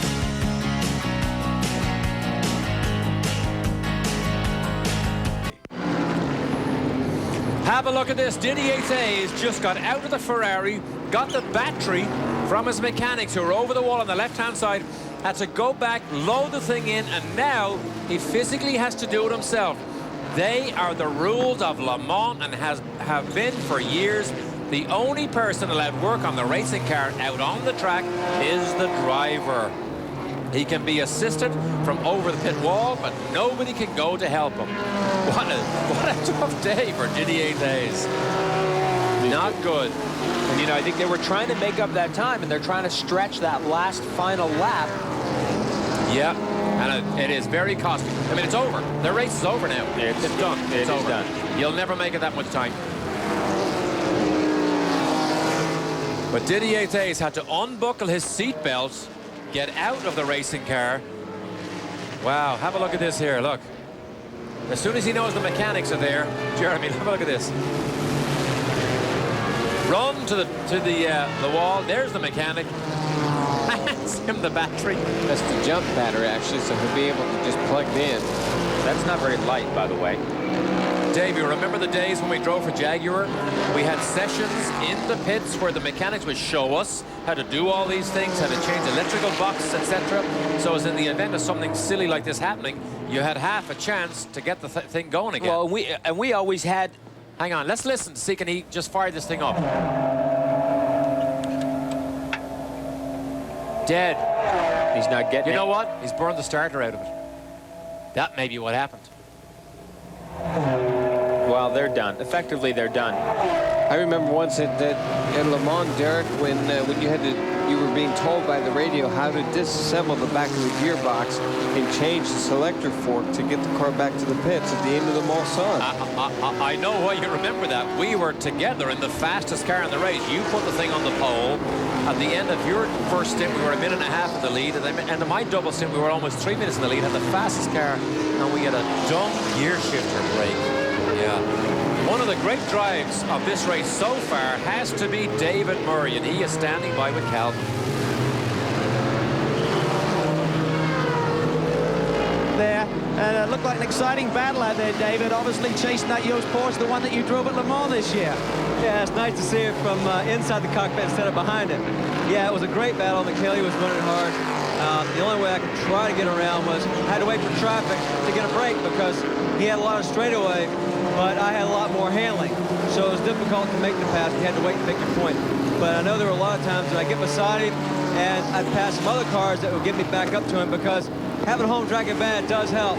I noticed only when you went to pass someone, I knew where the blind corners were and where you go offline and get a little more time, so that helped quite a bit. Your team has had kind of an abbreviated season. You've really struggled at times to find the performance in the car that you would like to see, but obviously the time off has been well spent and you're now obviously running very strongly towards the end of this season. We've worked pretty hard since Sebring, the last race. The guys have done a lot of research and we've tried to get the car better. Bill Riley's done his work. We tried a different approach this weekend to set the car up, and the car is very nice. I think it's also good to the tires, so the tires won't go away. And that's what I'm really seeing out there. You know, the Porsche was quick at the beginning, but then we were able to stay up there because of the extra downforce in the setup. Being from Atlanta, Porsche North America now being based in Atlanta, and they're obviously looking at this Le Mans series for next year. Anyway, this is all going to come together for you for next year as well?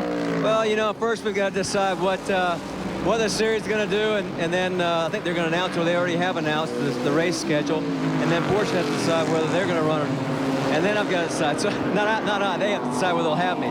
So, sure, I'd love to be with them, but, you know, we'll have to wait and see what turns up next couple of weeks to a month. Good luck today. Thank you very much.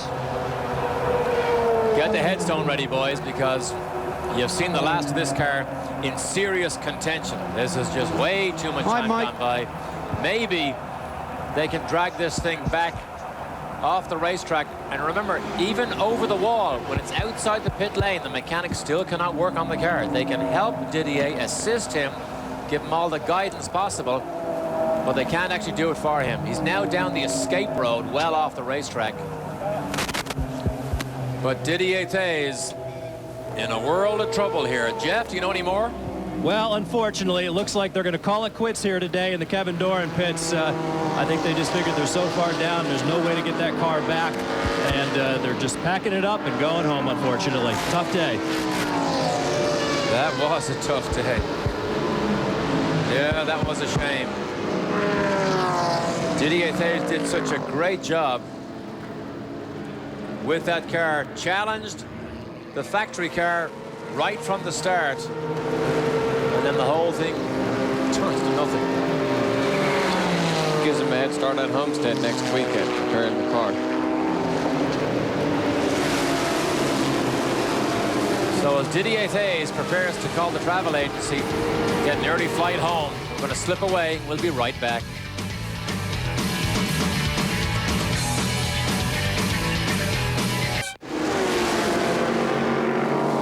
This is the Panoz hybrid car, and we have a problem. John Nielsen is still in that car. John Nielsen, we believe, started this car. He came in, they began to work on the right front corner. They're still concerned with something on that right front corner. This does not look good. The last Panoz that was in also worked on that right front corner. Calvin, are you there? Yeah, I'm standing by. Obviously take a careful look at the right front suspension. Obviously a problem here. I'm going to try and get in with John Nielsen here. John, what seems to be the problem with the car? I thought I had a problem with the right front on a puncture, but it looks like suspension breakage. The inaugural Petit Le Mans started in glorious sunshine, where the quest for success tipped almost immediately towards the factory Porsche GT-1 car. As the day went on, there were incidents aplenty, as the drivers pushed themselves and their machines up to and past the limit. At just over halfway, disaster strikes for the dominant car.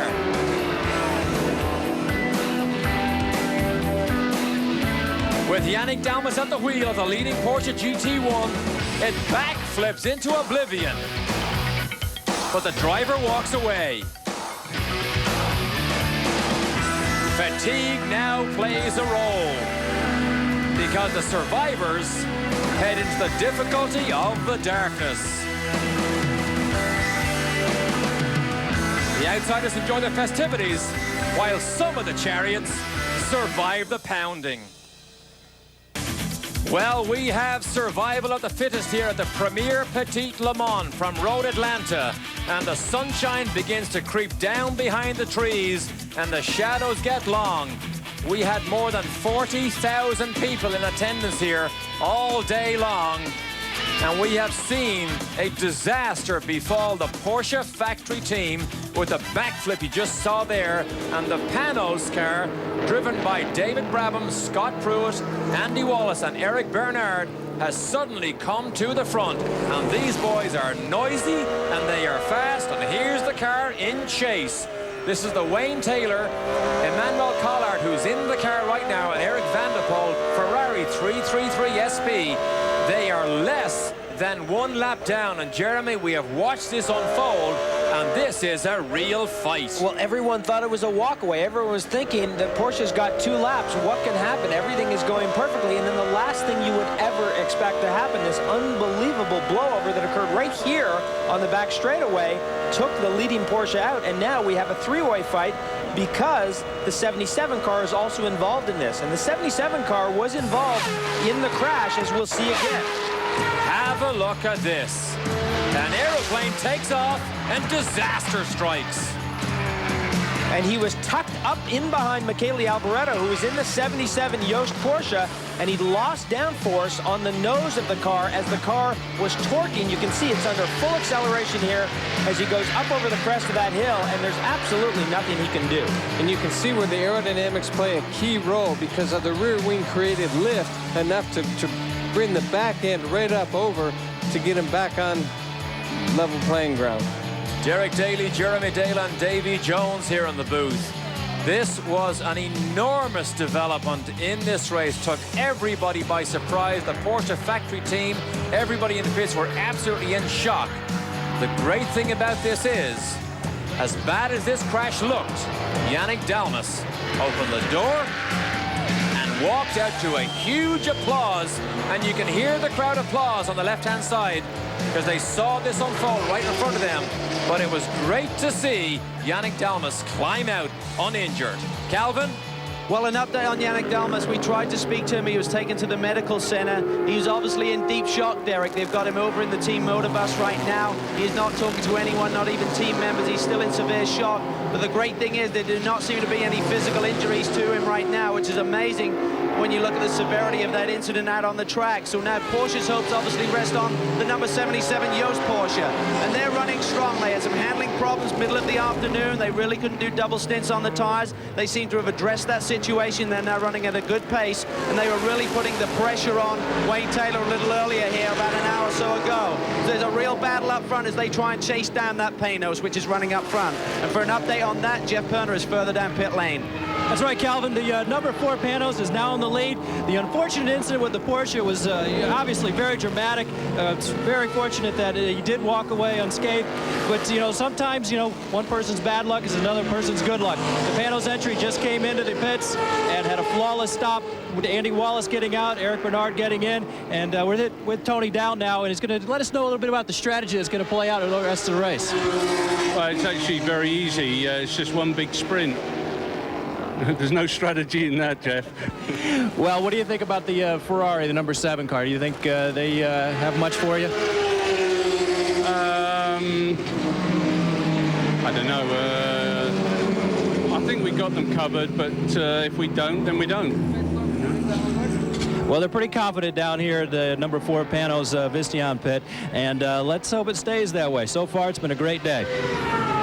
Well, I know Tony Dow for many years, and that was a splash of arrogance and confidence all rolled into one. But this car here, since Tony Dow took over the development of it, just got faster and faster and more reliable. They just came off their first win at Sebring recently. However, there was so much rain on that event, it was really a bit of the look of the draw. But here, there's a speed fight now and a sprint all the way to the finish. And can the Vistion-backed car beat this Ferrari here in the last 5 hours of this fight? And guys, the 77 car is in the thick of it.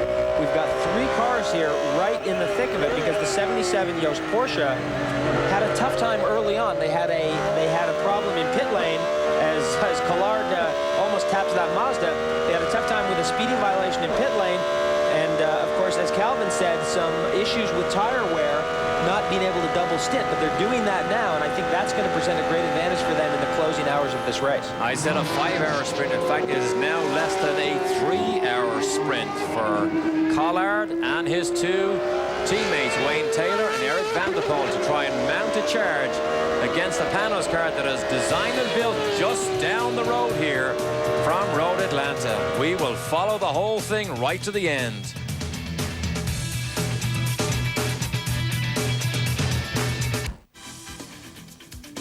The premier Petit Le Mans on Speed Vision is being brought to you by BMW, the ultimate driving machine.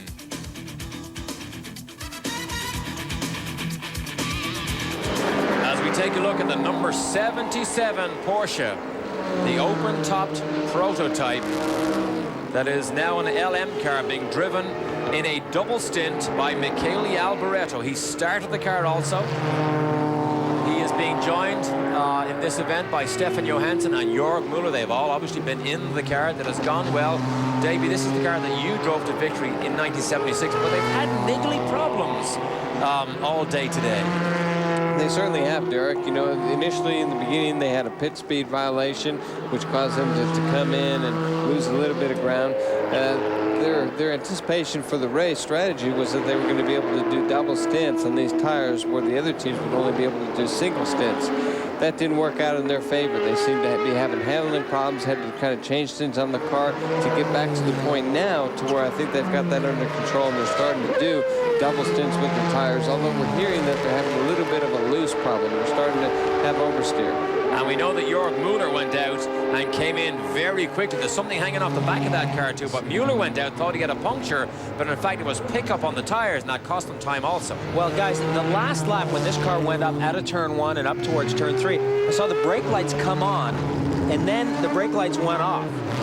And then he let the car kind of roll into the corner, and that tells you that he doesn't have the confidence in the car to drive it aggressively up into turn 3 as he goes up the hill. As he comes into 1 here, he'll catch a bit of traffic, but on the last lap, he went up the hill here and never really drove it into the braking zone aggressively, and that tells me he's not totally confident in what the car's doing. And we should also mention the car that he just passed was the number 63 car. That was Jim Downing's car. Yoshiro Tiredi and Howard Katz joined him, but that was the new Mazda car being put together and driven by Jim Downing, etc. Calvin, you have an update? Yes, on the tyre story, Davey mentioned the fact that the number 77 Yost car is now seeming okay on double stints. That's the same case for the number 7 Ferrari of Wayne Taylor. And they really, both camps really feel that's a way that they can chase down that lead Panoz car. Tony Dow told me during the break that they're really running this car hard. They're running single stints with the drivers. They're really pushing the brakes hard, and certainly they need fresh tyres on every stint. So when you take into the fact with the ACO rules, with no tyre changes being done during the refueling, they're losing approximately 15 to 20 seconds on every stop to replace the tires, and obviously that may be a factor before this thing plays out. Oh, that is something that we will watch really closely. Here's the uphill climb under the bridge, and you plunge back downhill. Everybody likes Road Atlanta. The Europeans that have never seen this place before are full of praise for the design. But look, the exhaust pipe is it's an air duct. It almost looks like an air duct of some kind. Our guys are going to try and get us a nice shot of it. It's really hard to get it because this car gets away from you so quickly. It looks like one of the brake ducts. Yeah, it looks like some kind of air duct. See there hanging off the back on the right side? It's loose. There's the brake lights you mentioned. In fact, this is traffic. It gets on the brakes for there. And look at Collard now. He's bridging the gap up to this 77 car. So the 7 car, the Ferrari, catching the 77 Porsche.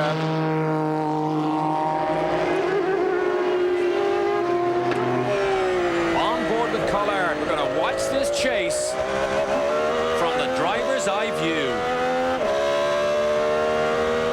You know, guys, it's quite possible that the 77 car has got overheating brakes, and maybe that's why he's not got the confidence.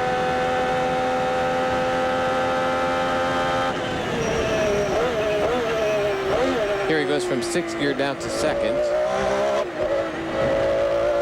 He just short shifts up to 5th gear for the downhill. Into 5th gear. Closes up right here.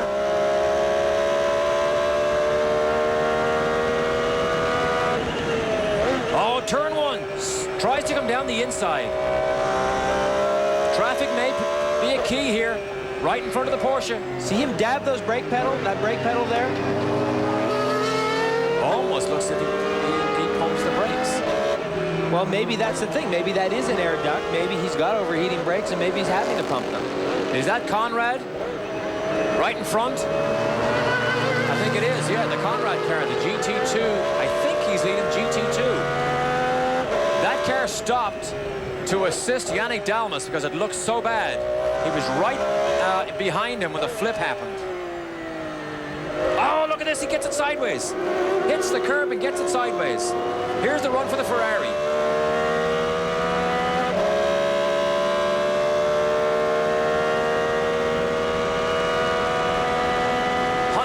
Miles an hour at the top of the hill here.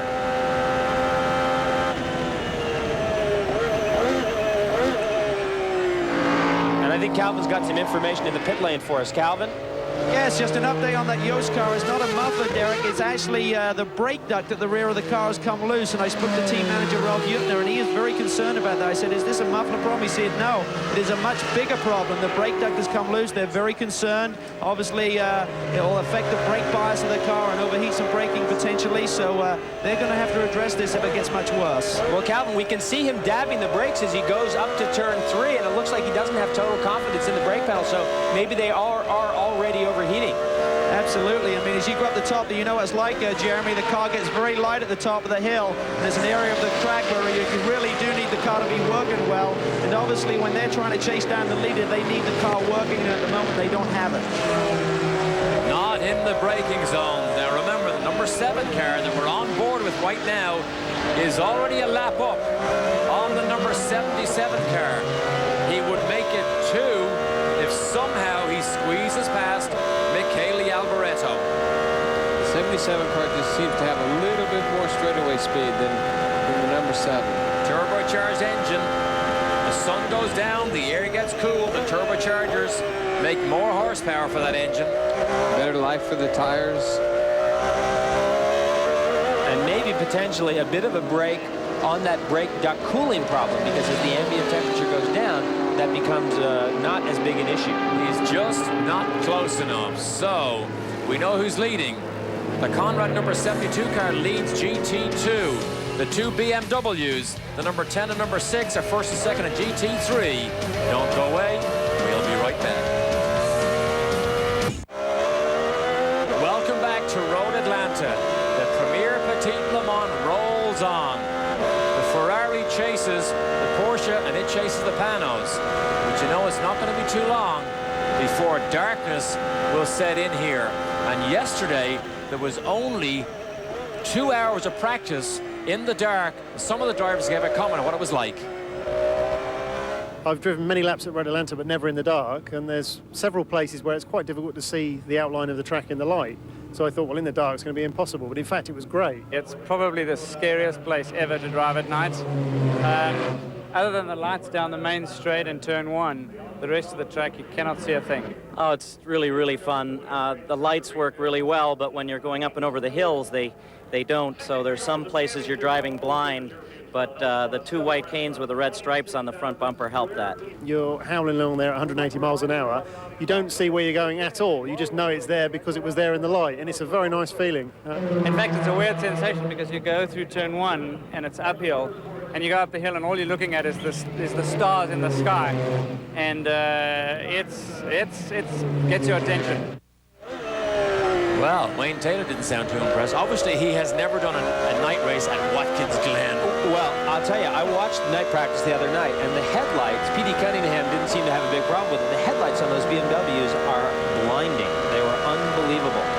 And I wasn't too impressed with the lighting on the Ferrari, so maybe that's part of Wayne's problem, is that the car maybe doesn't have the best headlights.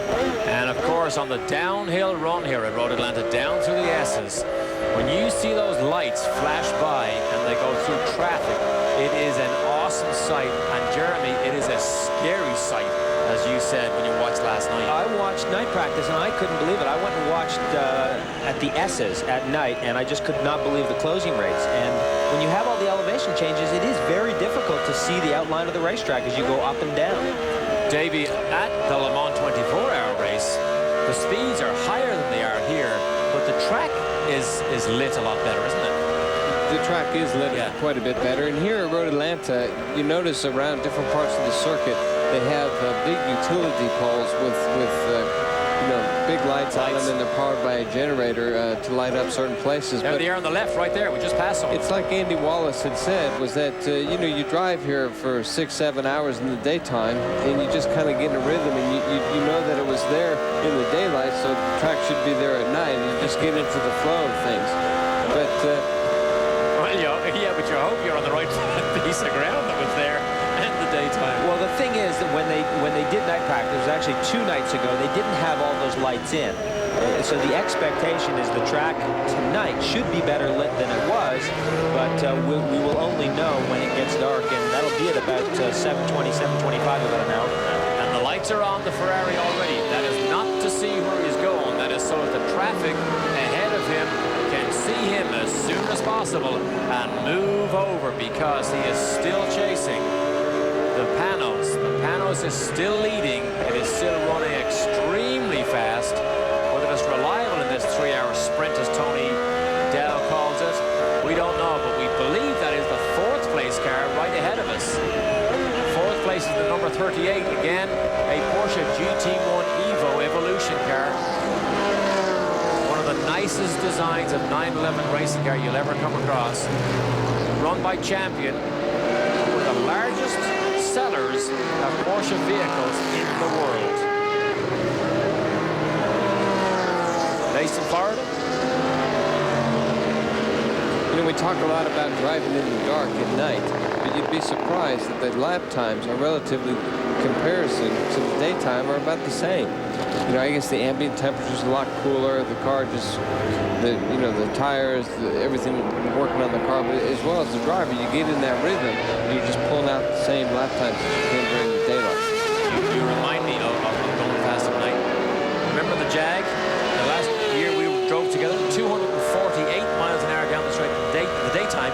At nighttime, 250 miles an hour. We were even faster. We got that nice, cool, dense air.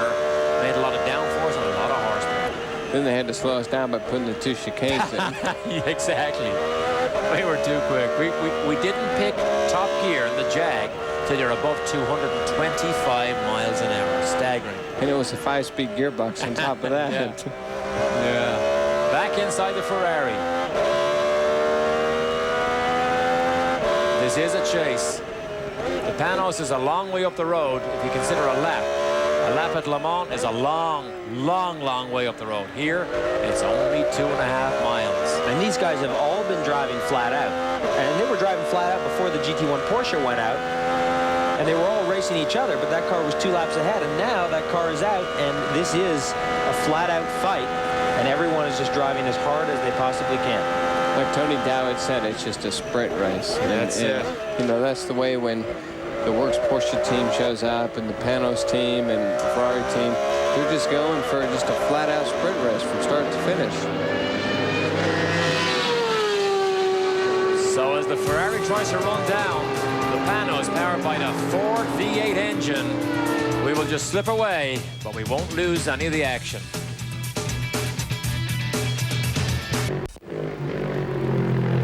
Eric Bernard from France is in the Vistion Panoz, Ford-powered V8. The engine is in the front, a most unusual racing car. There is 54% of the weight on the back of this car, so the weight distribution is quite good. It makes good downforce. Oh, it almost made a good bumper car, but it is leading. Brabham, Scott Pruitt, Andy Wallace, and Eric Bernard are in this car, and they are fast, they are reliable, they are confident, they have tested an enormous amount with this car here. In fact, Davy Jones, beside me here, tested this car here just 2 weeks ago.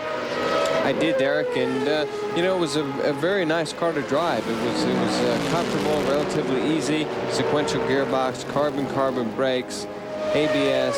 You know, it was a proper racing car. And unbelievably noisy. For anybody who has seen this thing run, it now actually has some sort of a muffler system to cut the noise down a little bit, but this is an unbelievably noisy racing car that just rocks the road and the pit wall as it goes by.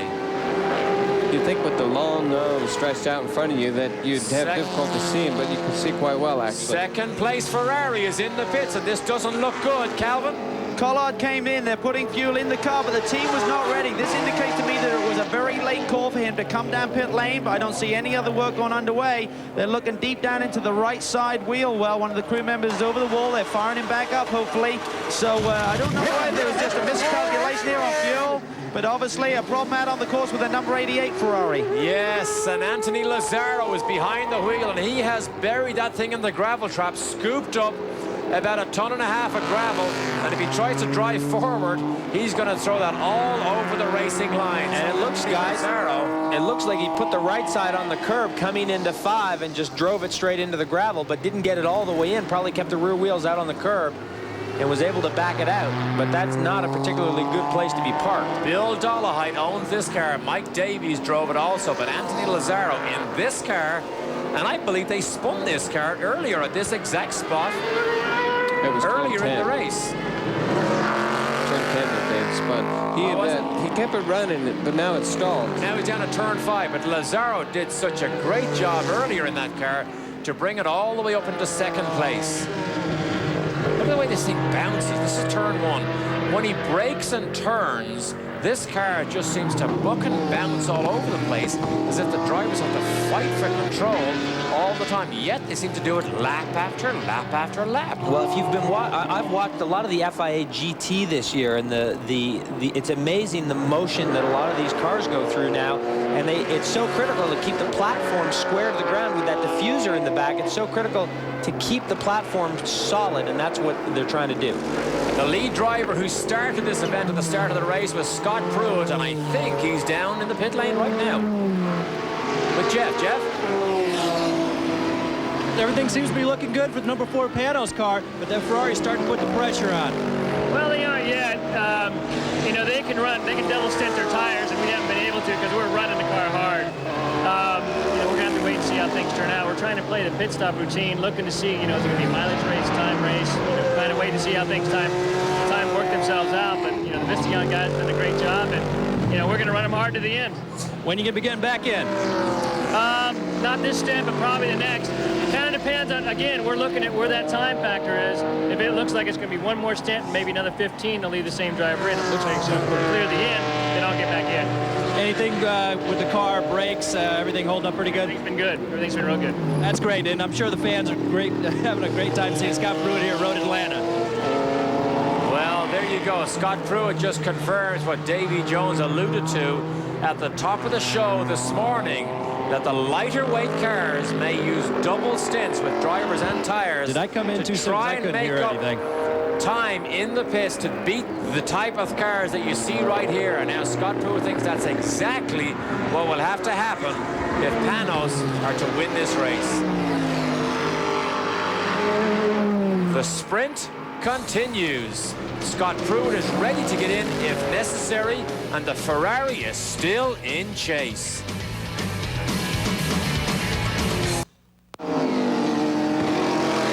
Welcome back. That is Butch Leitzinger, the Ford Riley and Scott Mark III.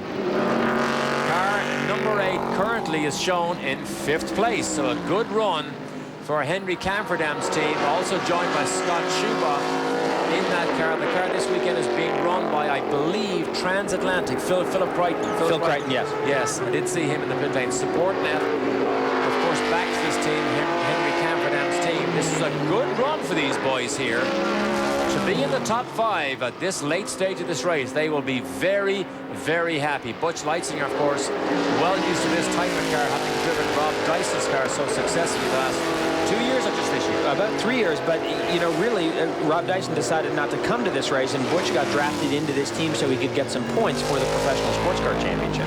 And it's he and Wayne Taylor that are dueling that out. I believe Butch has 10 points on top of Wayne Taylor for the championship at the moment. And move on back to the number 10 BMW. Now, this is the leader in the GT3 category.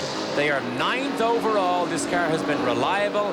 I believe if we look through the netting, that is Mark Simo. Is that Mark Simo in that car? I think it is, with a yellow helmet. Leading in the GT3 category. And this is the 4-door M3, which they debuted about a year ago, and it's been so successful. It's a great, great race car. And actually, I believe Jeff Perner is with Tom Milner, who runs this PTG team. Jeff? Yeah, the Milner team has been having a great success story here today. Mark Simo's in the car now. You guys are up to 9th place overall, I believe, and looking very strong. Well, I'm glad you could tell me that, Jeff, because the timing and scoring system is not working right now. So we do believe we're in 1st place. I think 1st and 3rd and 4th, we had a few problems. We had a suspension wheel bearing problem in the front, which we just had to change on the 6th car, which took us from 2nd place to 3rd place, I believe. And of course, in the 1 car, we had a rear end failure. Some sensors, some overheating problems leaked also, we changed it. But the BMWs are running and everything sounds fine right now. Excellent. How far behind is the 4th place car? Well, the 4th place car is almost an hour behind us. Took us about an hour, so we have there's not much chance to improve the position. But we hope with the 6th car, let's see, we're going to push a little and see if we can catch the 76 car. Thanks, Tom. Good luck. Thank you. So, Tom Milner and Calvin, you're down there? Yeah, I'm actually in the 38 pick, Derek, and if you can get a shot at this front end of the car, look at the brake rotor on this car. They're running carbon brakes here, and Bob Wallach is at the wheel, and this thing is absolutely destroyed. He came into the pits. They've got 2 brake engineers here. They looked inside and said, obviously, you have a problem. When they took the wheel off, the thing just fell to pieces. So, obviously, a big moment out there on the track for Bob. He's going to be jumping out, it looks like. It's going to be Ralph Kellner's getting in. We'll try and get a word with Bob here, hopefully, and see if there was a problem with the car. Bob, and he's actually going to help with the driver change right now, but it looks like it should be a lengthy pit stop, guys. They changed this front rotor, but they were getting to the critical stage. These carbon brakes obviously work very effectively, but, you know, when you get towards the end of a stint like this, they've now been running now for over 7 hours. Obviously, there's a real factor comes into play on the fact if they're going to last the rest of the way. I'm going to try and get a word with Bob here. He's trying to get his helmet off right now. Bob, any indication with the brakes?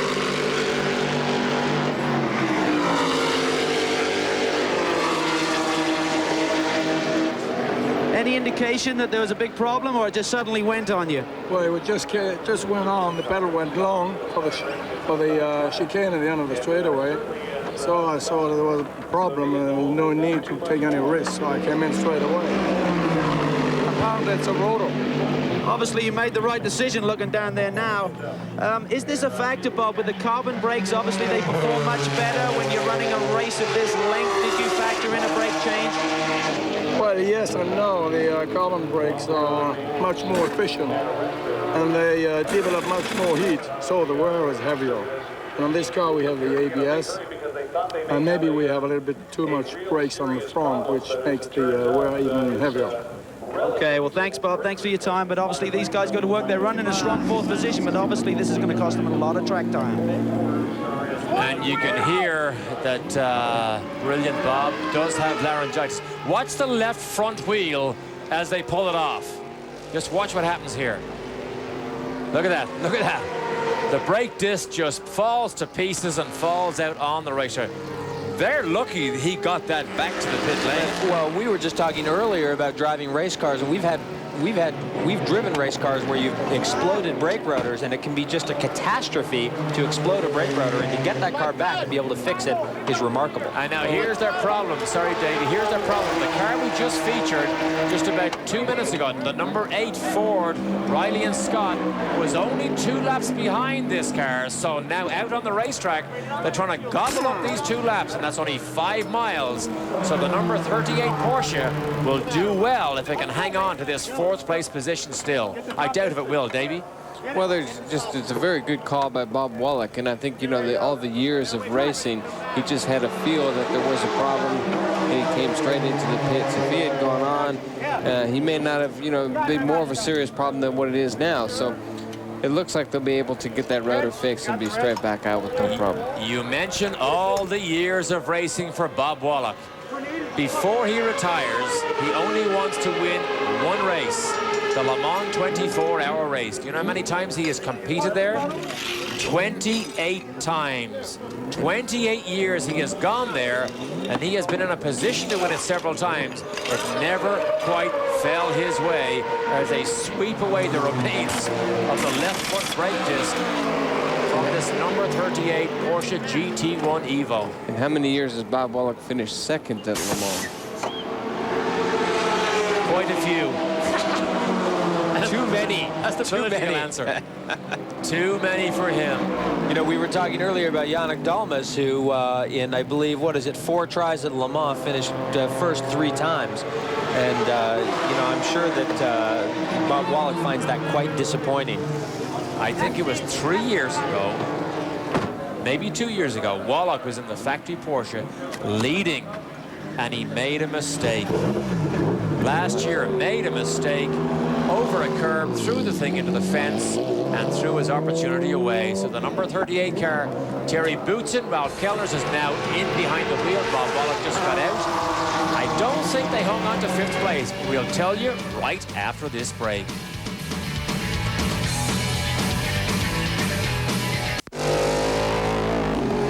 So the headlights are ablaze as the sun continues to just slowly creep down behind the trees.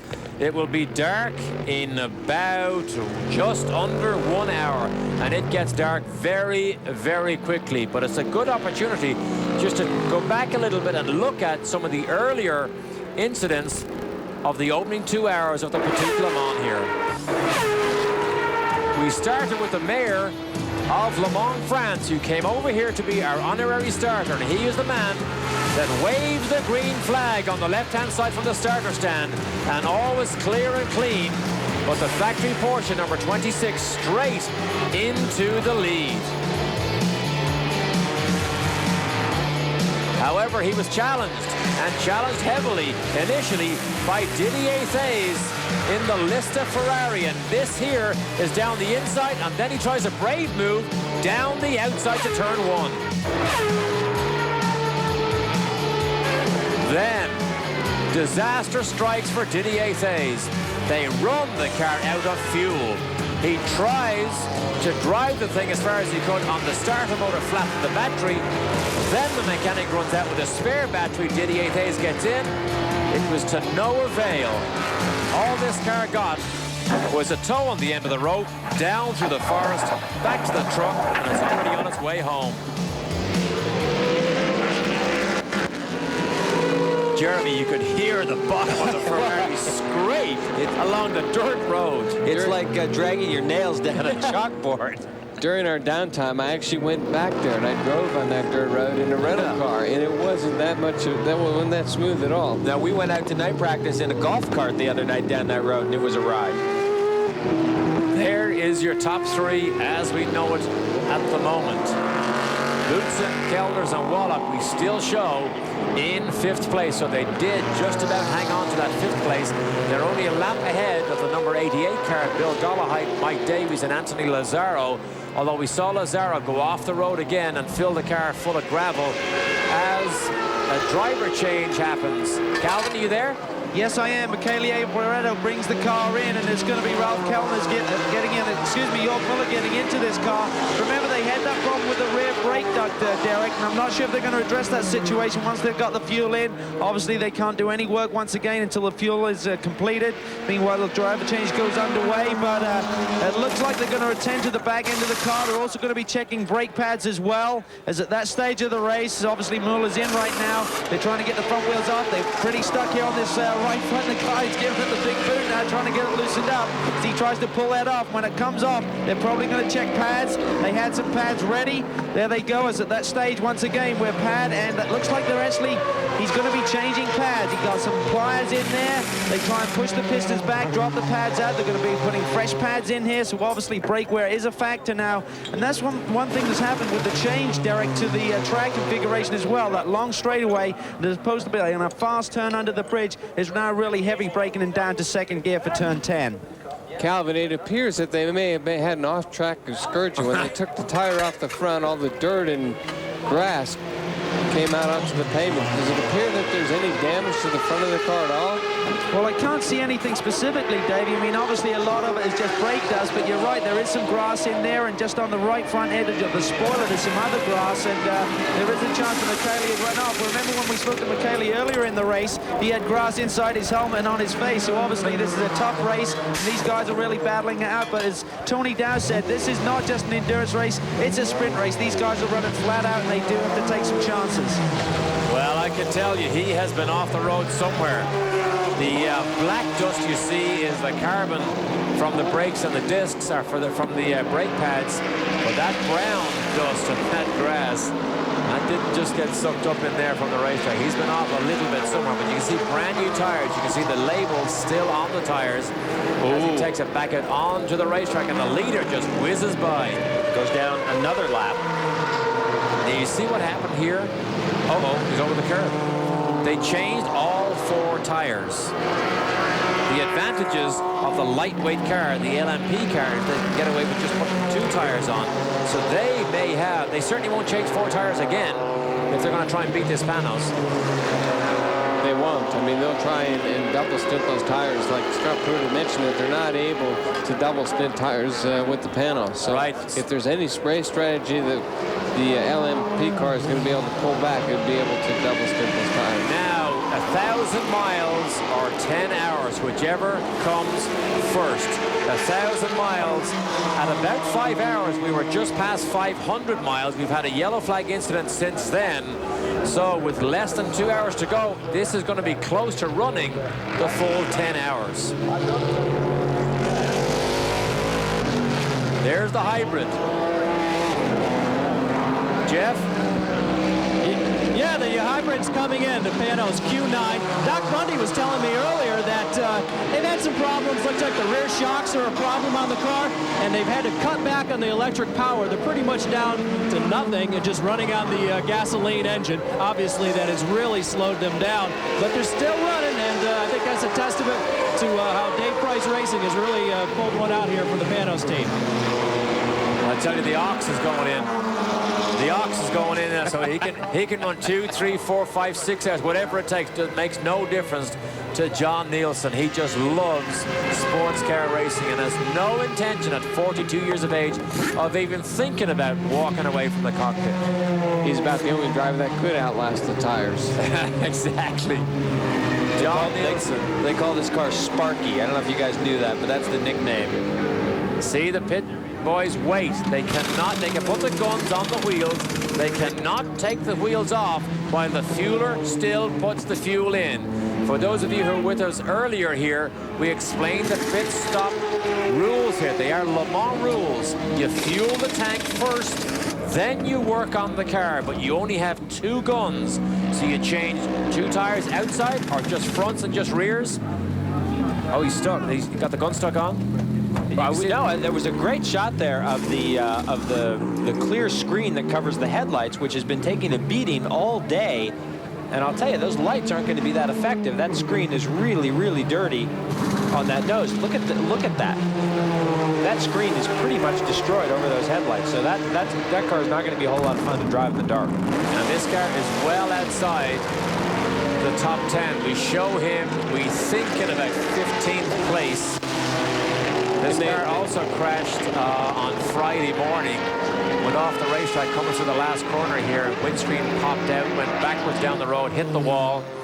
But at least the hybrid is running, still running, been reasonably reliable. That's a good sign. Don't go away, because we will be right back.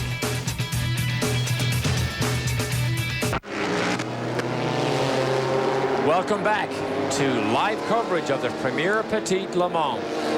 We are looking at the leader of the GT2 category. Yes, it is under braking. You see the car even bobs and weaves at this late stage.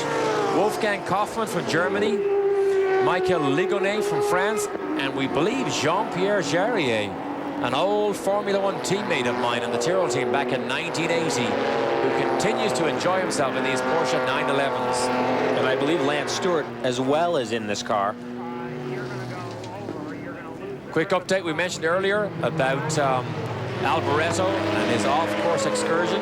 He reported as soon as he got out of the car that he was hit from behind by a Panoz car and pushed off the road. We don't know whether it was the hybrid or whether it was the leading car, number 4, but he was put off the road by a Panoz. Also, the Dave Murray, Jim Matthews, and Hurley Haywood car just retired about 10 minutes ago with terminal engine failure.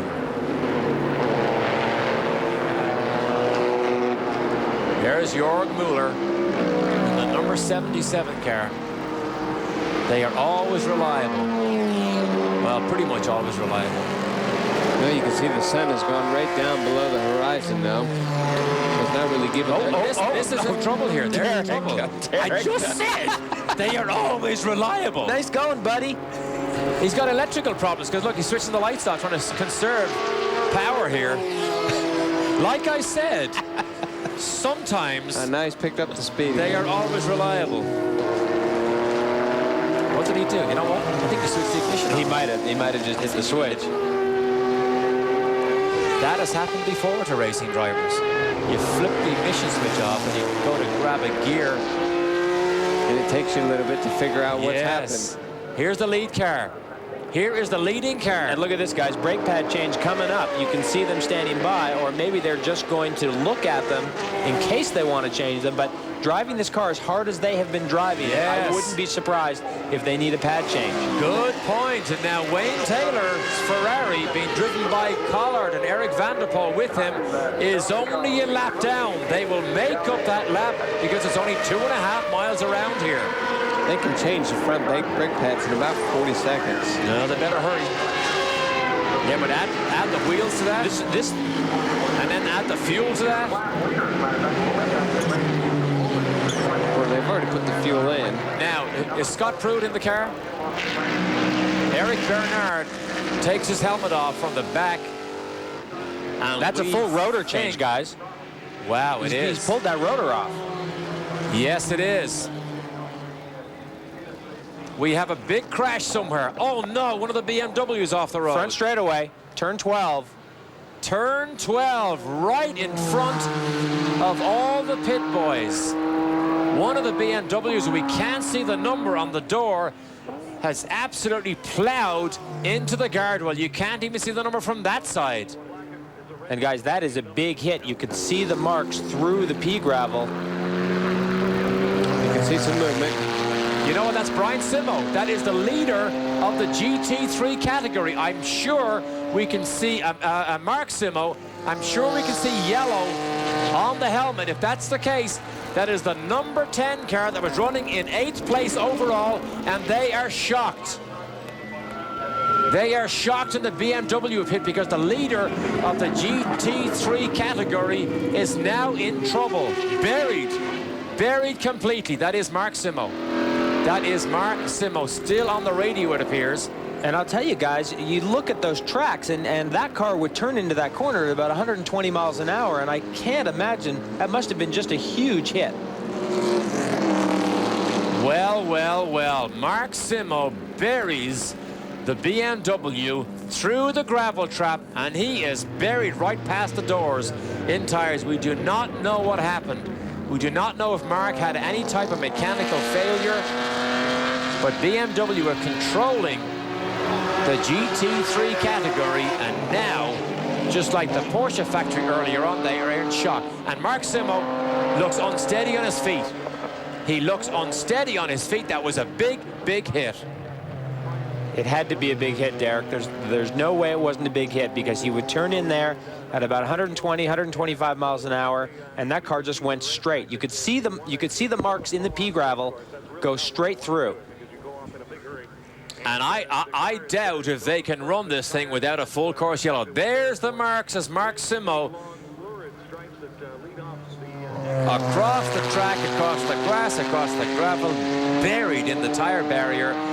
They will probably have to go full course yellow to try and drag the BMW M3 out of the gravel trap on the tire barrier. And there is Mark Simo, and the doctor arrives because he is shell-shocked.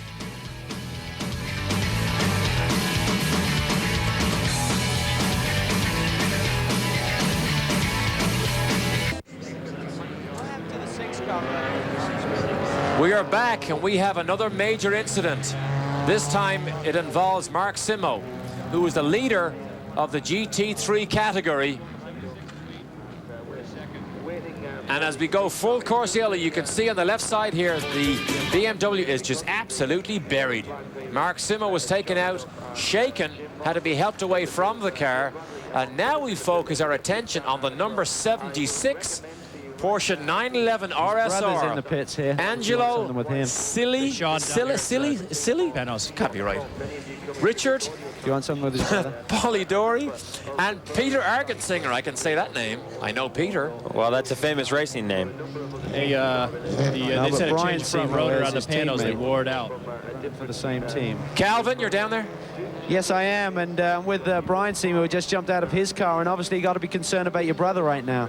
Yeah, I didn't see the crash. I saw it was one of ours, and started to worry a little bit. Looked like it was a pretty good hit, so hopefully everything's okay. Obviously, you guys from dominating this race have suddenly struck problems. Number 6 had a front spindle problem, we understand, and obviously with the 10 car in the world now, you've got a lot of work to do to try and win this one with the 76 Porsche still running strong. Well, I got to tell you, endurance races are tough, and this is where you test man and machine, and anything can go wrong, and today we've seen a lot, and there's been some really unbelievable stuff here today, so let's just hope everybody gets out of this okay. Okay, well, fingers crossed for his brother, and we're waiting for the best. And while all this goes on, we have a new overall leader, because the car number 7, Wayne Taylor, Emmanuel Collard, and Eric Van der Poel have taken the lead, because the Panoz, remember, was in the pit stop, or was in the pits for tires, fuel, brake pads at least, and we think brake rotors. Well, we saw them pull that left front brake rotor off, and we had to cut away because the 10 car had gone into the wall, so we didn't get to see the end of that pit stop. In a sense, they might have lucked out just a little bit in that yellow flag came out, but they definitely got hurt pretty badly. And I think we have a bit of a replay here. It's not a perfect replay, but it might help us a little bit. This is our low angle shot at turn 12, and that car just goes straight in. I mean, a bit of a glancing blow, but wow. It is so difficult to see. And remember, this isn't slow motion, but it's so hard to see. It just, wow, look at this thing. It is just smashed. You know, you come under the bridge and down the hill, and yes, you're turned into the right-hand corner, and the only thing that could really happen is either a front wheel would have to go down, a spindle would have to break. Suddenly it just wanted to veer straight into the wall rather than continuing right around the corner. You know, Davey, you bring up a good point. They broke a spindle on the number 6 car earlier. Now, we can't speculate on what might have happened, but he certainly seemed to drive straight into the wall, and he has just demolished this M3 BMW. Remember, this is not a space frame car. This car is basically built from a road car body. That's how BMW like to do it. Victor Doolan, the president of BMW, insists on racing what they sell. So these are a modified version of the road-going M3s, and this one is demolished. We'll try and get a word with Mark Simo in just a few moments.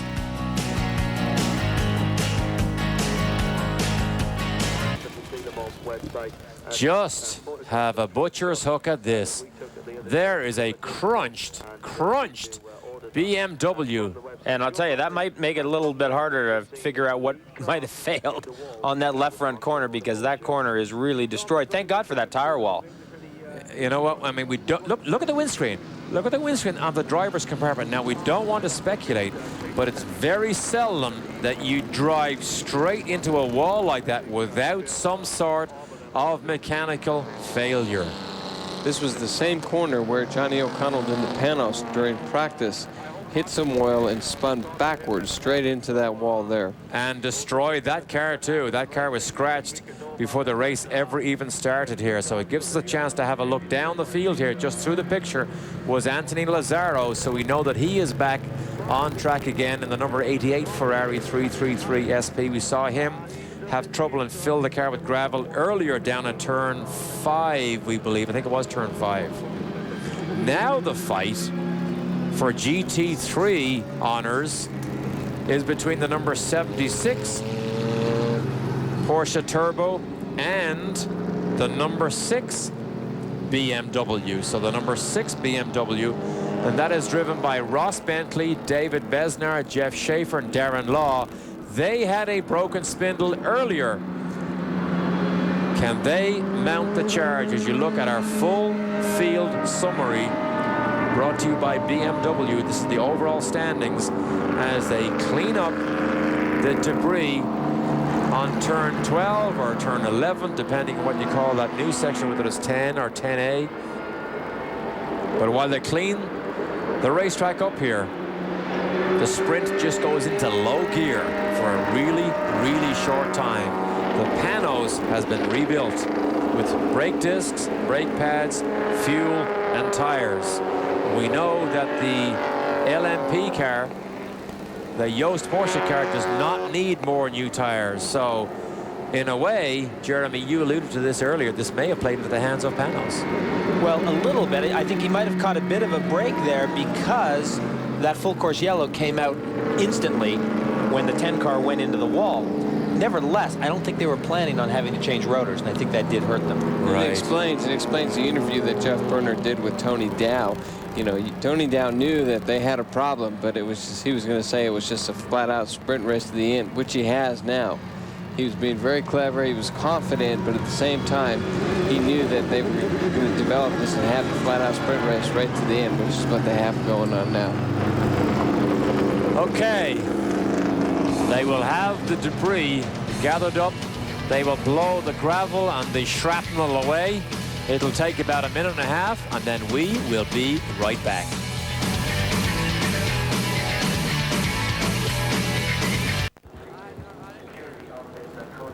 You can now see that the headlights are almost necessary just to see where you go. The cleanup is almost finished from Mark Simo's crash into the wall, coming off turn 11 or 12. Let's take a quick look back at the third hour of highlights. And we got our first full course caution because Pete Halsmer absolutely slammed into the wall sideways and he was injured. Pete Halsmer complained of shortness of breath. He was transported to the hospital, the local hospital here, with a punctured lung. Hour number 4 came and Hurley Haywood had trouble. This is the number 39 car. He had electrical problems. His mechanics ran down, stood outside the safety wall, gave him the magical black box, told him exactly what to do. He listened intently. He was a very good student because lo and behold, what did he do? Went back, plugs it in, got it to work properly. Believe it or not, he found the black box down in there somewhere, and lo and behold, yes, he fires it up, And away he goes. Now, that was the bad news and the good news all in one roll there.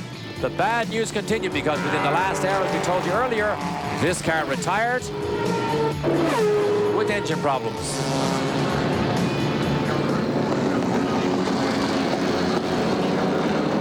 Safety car still out. Now it gets tough. Now it gets tough. What number 7 car was leading. Is his radio broken?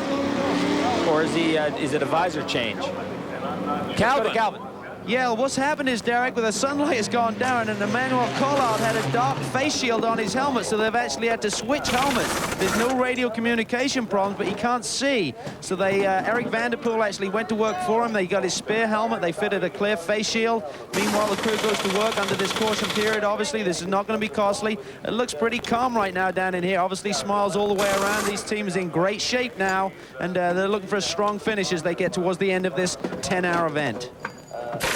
Of course, the reason there's no hurry is because the pack of cars have obviously already gone by, so he's going to be at the end but does it put that Panoz back into the lead now? Well, here's the question, guys. I think what will happen is, Davey, I believe the 7 car believe they have a full lap lead on the 4 Panoz cars, so they really feel this is almost a free stop. They can do all the work they need to do and really just join the tail end of the field without losing that lap to the Panoz machine. Just track position only. And guys, looking at my watch, I think that what this does is with 1 hour and 45 minutes to go, it guarantees just one more stop. It takes them out of that fine line where they might have to make 1 plus a splash. So I think with 1 hour and 45 to go, they can definitely do it just with one more stop. And let me tell you, it is now 7:15 here in Atlanta. In about 20 minutes, we are almost black. It gets dark so quickly here because 2 nights ago, Jeremy, when was it black? 7:40? No, it was black at about 7:25, 7:30 at the most. So okay, so we are 15 or 20 minutes from the black darkness of Road Atlanta. It goes back to when they interviewed Scott Pruitt on the Panoz. He was said, you know, if he got back in the car, it depended on the fuel mileage they got, whether they had to go another stop or a minute 15. If they needed him to get back in the car at that point, if they had to make an extra stop.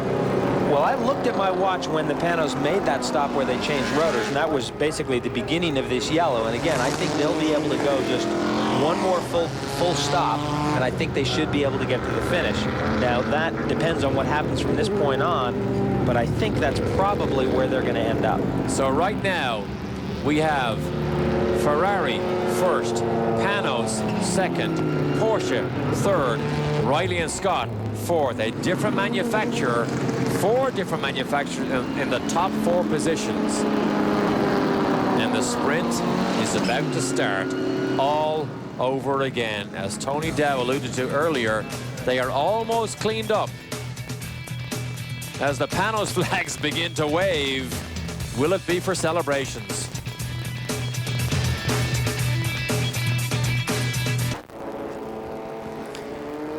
Welcome back, and this is the leader of the GT2 category. This is the number 81 Porsche. And Peter Argetsinger has his nose in the driver's door talking to whoever's in that car, but the mechanics are working at the front of that car, and it almost looked a bit casual. We're still under full course yellow. Is that Peter? No, that's not Peter. No, Peter's driving the 76, the GT3 car. Ah, you're right. This is our GT2 leader, but this stop does look very, very casual. And I suspect they have some kind of problem with the car. They're not putting any fuel in it. Now they're opening the bonnet, as it were. Probably going to add some oil. Are you allowed to say the bonnet from Canada? Well, you know, we are a Commonwealth country. Remember now, this is a 1,000-mile race or 10 hours, whichever comes first. And the boys couldn't wait for Din. So they're tucking in while we're still under full course yellow. This is part of the Panoz crew. So they're fairly casual and confident here. But at 1,000 miles or 10 hours, by our estimation, which is unofficial, we could finish the 1,000-mile run before we go 10 hours. We will be about 20 minutes short if we go at the pace we're currently going at. And those kids, by my estimation, should be in bed in about an hour. And you're never too young to try and sneak into the pits. That's right, they're going to try and jump over the fence here. Who needs a pass? And the barbecues, look, they're in full swing here. So you will smell the hot dogs and the hamburgers and everything else they burn, because they'll be running to watch what goes on here as soon as this light goes green again, or this flag goes green. Derek, during our downtime this afternoon, I had a chance to go out in the back part of the course and to see all the people, the campers, the tents, the fires that are getting. I mean, they're ready for a nighttime. I have to tell you, the man that was on the left side of our shot right there is Michael Cotton from England, who has been to every FIA sports car race for the last 18 years without missing one of them. And there are some of our probably unthanked help, the marshals, the flag marshals who volunteer their services to keep everybody safe and sound. And he sees himself on the big screen. So they're getting ready to camp out. They got the carnival up and going. It's a Le Mans atmosphere. Exactly. All together, right here in Georgia. And the boys see themselves on the big screen TV here. Look, Dad just sees it right now. Does he see it? Yes, he does. And there's the carnival. If anybody's been to the Le Mans 24-hour race or seen pictures of the great race, when you go over the hill just after the pit chicane, this is what you see, the carnival atmosphere. You know, if these boys had a Speed Vision or a DSS dish, we could actually ask them to bring one of those hamburgers over here for us. We haven't had dinner yet. They look good. Still in shorts, so it's nice that it's a good warm day here. There's a TV. There's a TV right there. They're looking at themselves. There you go. Look at this. I can't believe they made the television. Can they hear us? Meanwhile, the 81 car is still stationary. This does not look too good. Well, and the 04 car, which sits in second position, is not that far behind. The 04 is the John Graham, John Morton, and Ron Fellows Porsche 911 Turbo. And I just don't see enough activity around this car. I don't see enough activity that convinces me that this car is going to be rolling out of the pit lane anytime soon. Okay, load your guns, boys. There's the leader. So the 4 car is back in the lead, we believe. We believe after the pit stops, the 4 car is back in the lead. And boy, now we do have a shootout. Now we do have a sprint. There's the second place car. There's the third place car, number 77. And the 77 car is going to try and get a lap back from the 4 car here. So the 77 car will be pushing absolutely as hard as he can. And we're watching for Wayne Taylor also, or for Emmanuel Collard in Wayne Taylor's Ferrari. He is not too far behind, making his way past the traffic jam. But this is it here. The 77 Porsche needs to claw a lap back here as soon as possible.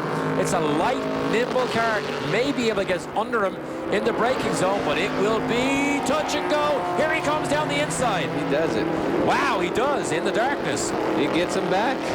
Does he? Does he? Does he? Remember what he said earlier? Alboreto said earlier he was hit by a Panoz and punted off the racetrack, so it's happened before. Wow, we're going to have some great pictures here. You mightn't see all the colors of the cars at all times, but you will see some of the difficulty of high-speed motoring in the darkness. Is that brake smoke? I think it was. I think it was a little brake lock up. Well, of course, ambient temperature goes down. Takes probably a lap and a half to get decent tire temperature, and these guys are pushing hard, so not surprising that they would lock a wheel. You can see how well lit this front straightaway and pit lane area is. It's like daylight out there, but once you get down the back, it's quite a bit darker. And remember, that Jost Porsche came all the way from Germany. To not win is useless. To finish second or third is absolutely useless. So they have nothing to lose here. It is no holds barred. Absolutely flat out, boys. And see, can you pull this off? Second place is nothing for Reinhold Jost and for the Porsche engine car here. Reinhold Jost raced in the States for many, many years in the IMSA series, and it's really nice to see him back over here competing. Whoa, whoa, what's all that smoke? That cannot be just carbon dust from the brakes. Look at that. On the overrun, it's smoking big time on the overrun. That is not a good sign. That is not a good sign. And the telltale sign will be the braking zone for turn 10. As you can look under and see that exhaust system just glowing. But watch the car in the overrun here in the braking zone, and we'll look for the smoke. I didn't see it that time. Was it big smoke? It's hard to distinguish the color of the smoke to see was it brake smoke. But Jorg Mueller from Germany is in the car as we speak. We're going to slip away for another quick break, and then we'll be just right back. Get the most out of your night. Also, because rapidly it is becoming pitch black here. Great lights down the front straight here, but as you go out in to the down through the S's and to the far end of the racetrack, there is not as much light. It is not as easy to see down there. And the number 76 car, we have hardly seen the man all day, but they have done a stellar job because they currently lead the GT3 standings. Peter Argetsinger is in that car. Richard Polidori and Angelo Chili. Angelo is in that car. And these guys have not, we haven't seen them all day because they've hardly been in the top 5 all day. But they've kept the car on the racetrack. They've kept it going around the racetrack. All of the BMWs, with the exception of one, well, no, the 6 car had a spindle problem. The 1 car had a differential problem. The 10 car had a huge crash. And now all of a sudden the 76 car leads in the GT3 class. And you know what's even better? The 76 car is ahead of the top GT2 runner. So not only has this car been reliable, it also seems to have been fast and it has kept its nose out of trouble. And we've had a lead change in GT2 because the 81 car, which we saw in the pit lane before the break, has fallen back behind the 04 car of John Graham, John Morton, and Ron Fellows. So Porsche's leading GT2 and GT3. And as is almost normal, as these long-distance races begin to come to a close or begin to wind down, inevitably you see Porsche's just beginning to creep further and further up the leaderboard with speed, and the speed isn't good enough with reliability. Look at the speed difference here between the Yost Porsche, who just sliced down inside the number 76 Porsche 911 RSR. Is there smoke? Is that smoke? He's in trouble. Oh, no. He's going to the pit lane. Well, has the torrid pace suddenly broken the Visteon Panoz car? We saw smoke. He went straight to the pit lane. That is not a good sign. Jeff? Yeah, the Visteon Panoz car is in.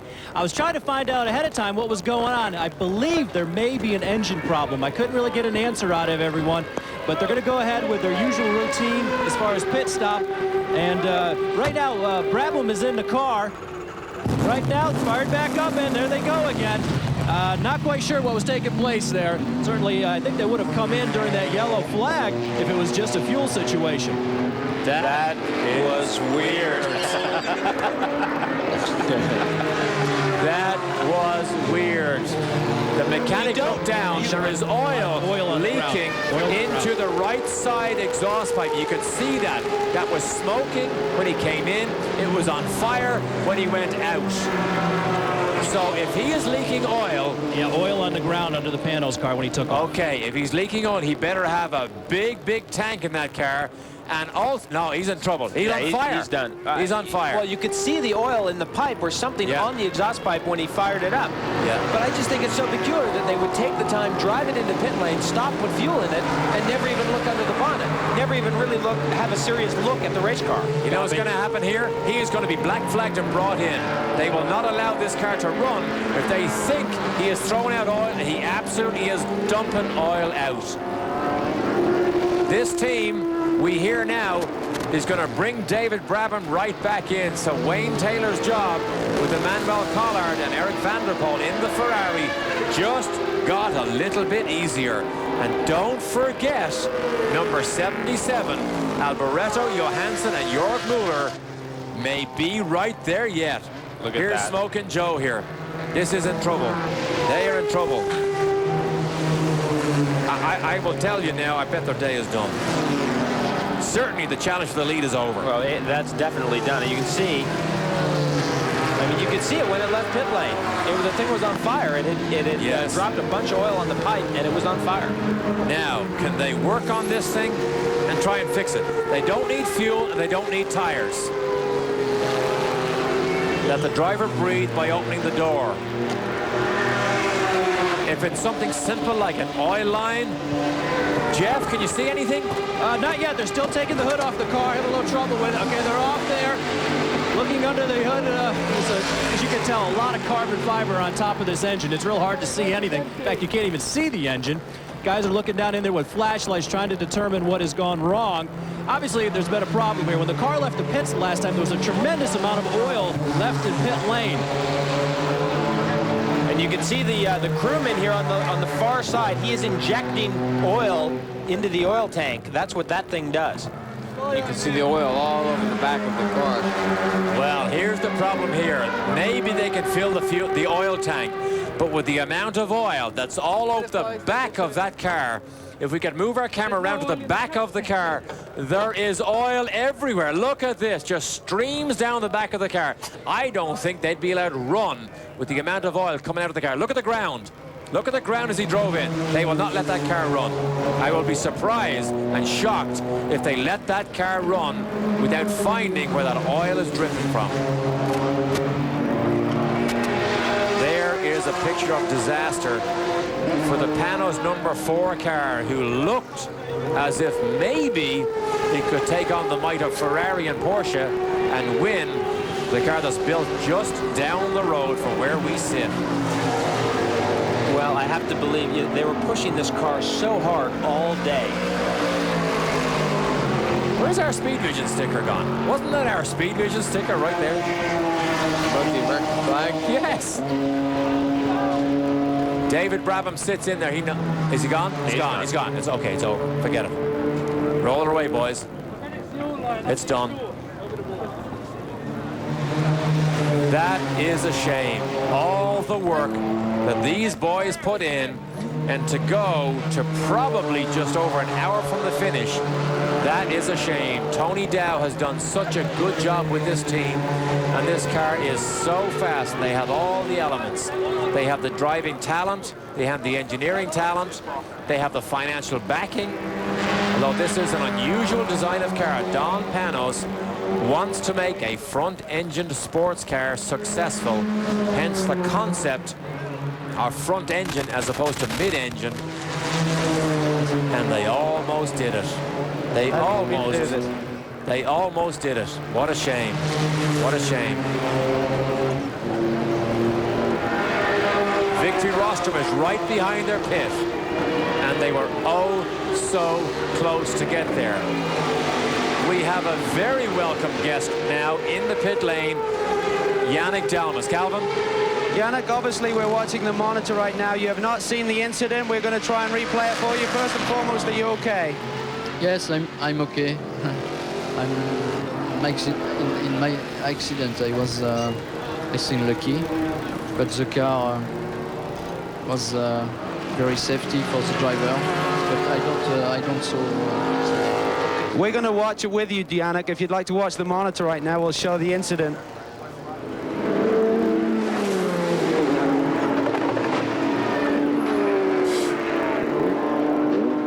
What is your first reaction there? Obviously, that part of the racetrack, there's a slight crest in the elevation there, and you're very close to the other car. Yes, I was close, but a little bit uphill. Maybe some interference with the other car, but I don't think so. I don't understand, really. Did you keep your eyes open through the whole flight? If you watch the monitor again, we're watching it. And Yannick's watching the screen right now in slow motion. You can see the car obviously taking off there. And at this point, he's just along for the ride. What is your thought at this stage of the incident when you're upside down? Are you watching the ground, or what are you seeing? When I see the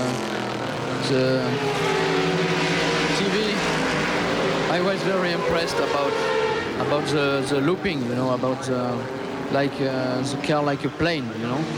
It's difficult to understand because it's the first time for me to have the accident races. Obviously, we're very pleased that you're okay, Yannick, and we really appreciate your time this evening. Thank you. Thank you very much. It's okay. Thank you. So there's the sad sight of the Panoz car, the leading car here. One of the leading lights gets pushed away.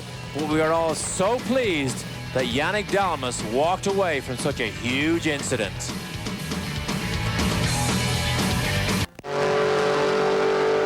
We are in the darkness. Things are tough in Atlanta. 3 of our race leaders have retired from a variety of reasons. Wayne Taylor now in the Ferrari is #1. He is ahead of a Porsche, and we are going to show you pictures of glowing brake discs. They are carbon fiber brake discs glowing, but right now the sad face of Tony Dow is all we can see. And Jeff, I think you're down there, Jeff. That's right, we're down here with Tony Dow, obviously dejected. The team has done a marvelous job all day long. Tony, tough luck. You guys were doing super today, running real strong, running hard. I got to tell you, put on a great show for the fans. Yeah, it was a problem with the oil system, and I don't think it's something that we can fix in any short space of time, so we just roll it up and try again next time. They've had a great season this year all throughout the world, and unfortunate today is not going to be one of those great days. Well, Tony Dow, I think he did a good job. That is a monster mountain to climb to develop a brand new concept of racing car like that.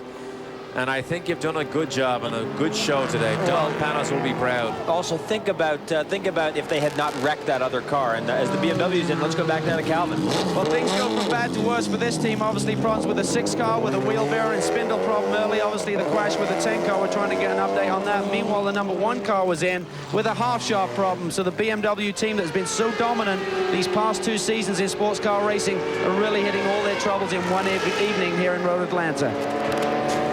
Well, we mentioned earlier that this is not Le Mans, this is Road Atlanta, and it is proving physically difficult and mechanically difficult on these machines. And it is not over yet.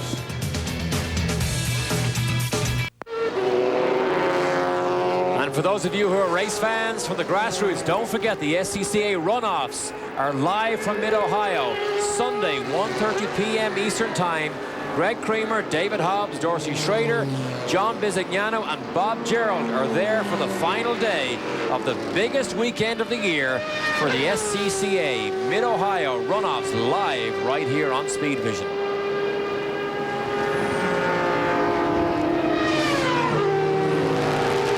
The blinding light you see is from the Ferrari of the leader of the Petit Le Mans here. This is Wayne Taylor, Emmanuel Collard, and Eric van der Poel.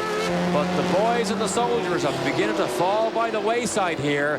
One of the teams going through an unusual amount of trouble is BMW, and their leader is Tom Milner. He is with Calvin.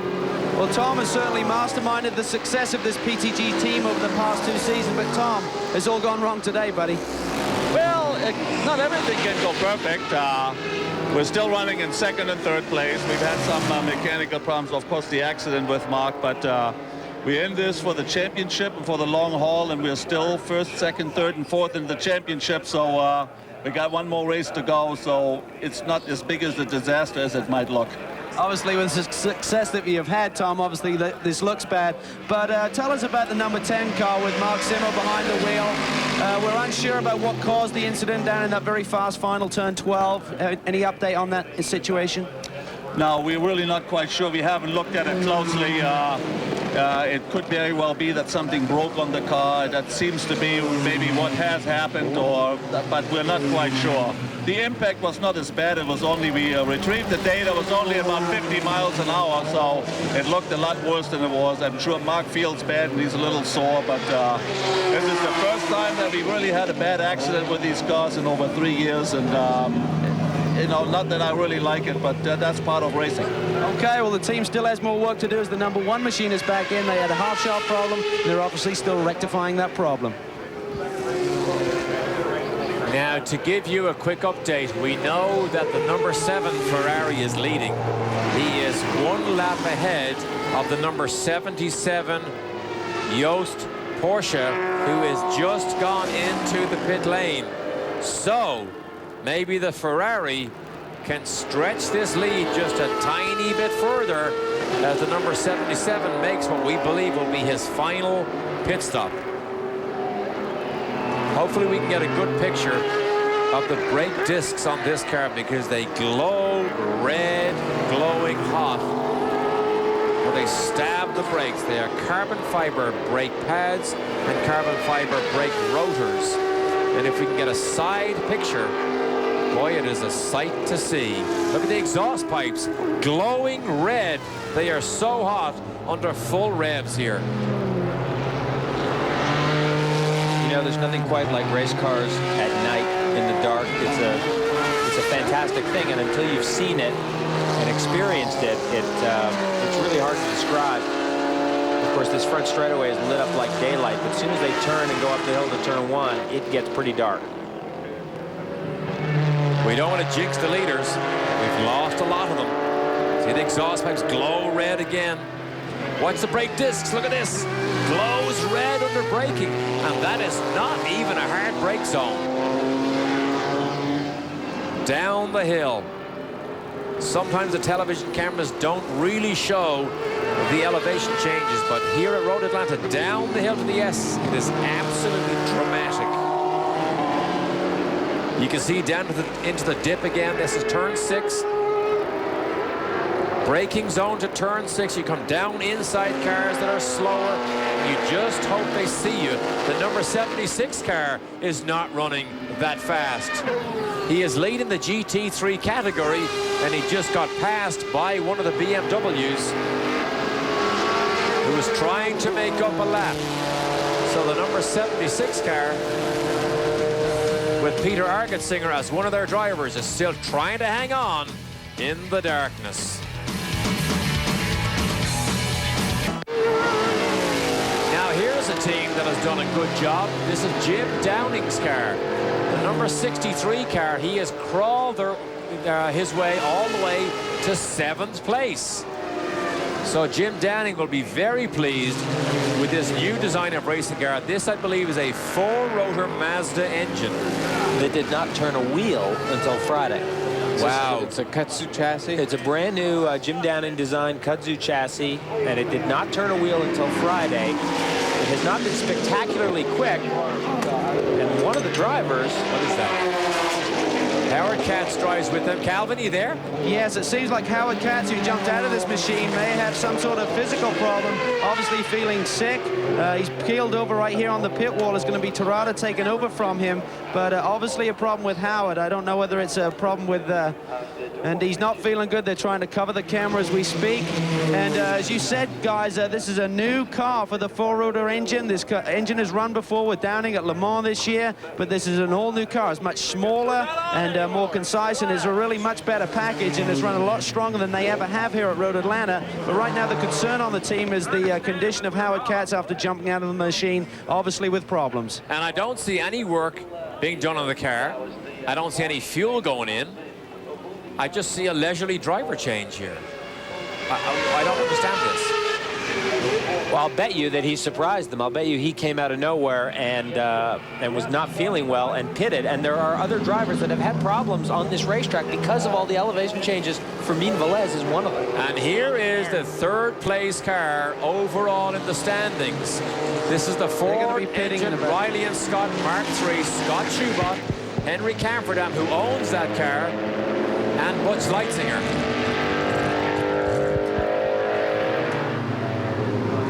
There he is, the number 8 car, another team who have run very reliably. This is backed by support net.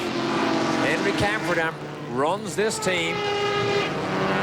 drafted in Butch Leitzinger. We mentioned that earlier on. He is well used to these type of cars. But look at this, boys. They may get themselves on the rostrum at the inaugural running of the Petit Le Mans here at Road Atlanta. Well, they may, in fact, win the WSC class because the first 2 cars are Le Mans prototypes. LMPs, Le Mans prototypes versus WSC. We have so many classes here that is confusing even to the most educated for sports car racing. But as we said earlier in the afternoon, Derek, when we were on the air earlier in the day, Don Panoz and the officials from the ACO announced a championship yesterday. Excuse me, 2 more championships in addition to the American Le Mans Series, 1 for Asia, 1 for Europe. So there'll be 3 separate championships next year, which will all run under the same rules, which should help stabilize this whole rule situation. Sounds good to me. Now, the 04 car is also doing a stellar job. And one of the drivers in that car is Ron Fellows. Ron? Jeff? I know you're down there. I know it's dark and it's late, but I think Jeff is down there with Ron Fellows. That's right, we're down here with Ron Fellows. The number 04 car has really come into its own tonight. You guys are up front, looking great. Hey, and you guys are doing a super job out there. I got to also congratulate you on winning the Busch Grand National race at Watkins Glen. Thanks a lot, Jeff. Yeah, we haven't been super fast, but we've been pretty steady. We're not exactly happy with the handling, but the thing has been reliable, you know, and that's what we're hoping for here. John Morton's hopefully going to finish it, and a win one for John Grimm here and everybody at Star Air. And it's pretty exciting. You know, we went a couple laps down and we've been sort of hanging in there. It's just, I mean, we're close, but there seems like there's an awful lot of time yet. Great. Hey, can you tell us about the Corvette GT2 program? I can't do that yet. He can't do that yet. I wonder why. Well, great job, and keep up the good work. I gotta say hi to my wife and kids back in Toronto. They're watching on Speed Vision. Hi, honey. Be home tomorrow. Thanks, Ron. Upstairs. And I bet Sam is not in bed yet either. I bet he's watching Daddy do a good job. Ron Fellows, one of the most talented people who is probably underused at the moment, but he's having a good time here at Road Atlanta. We will be right back.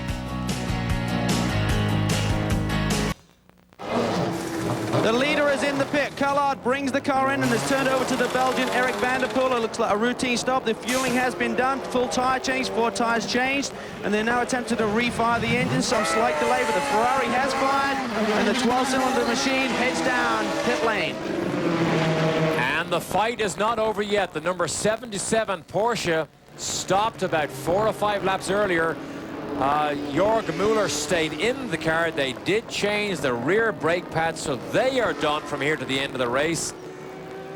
But the Ferrari has the legs on him right now and has the track position also.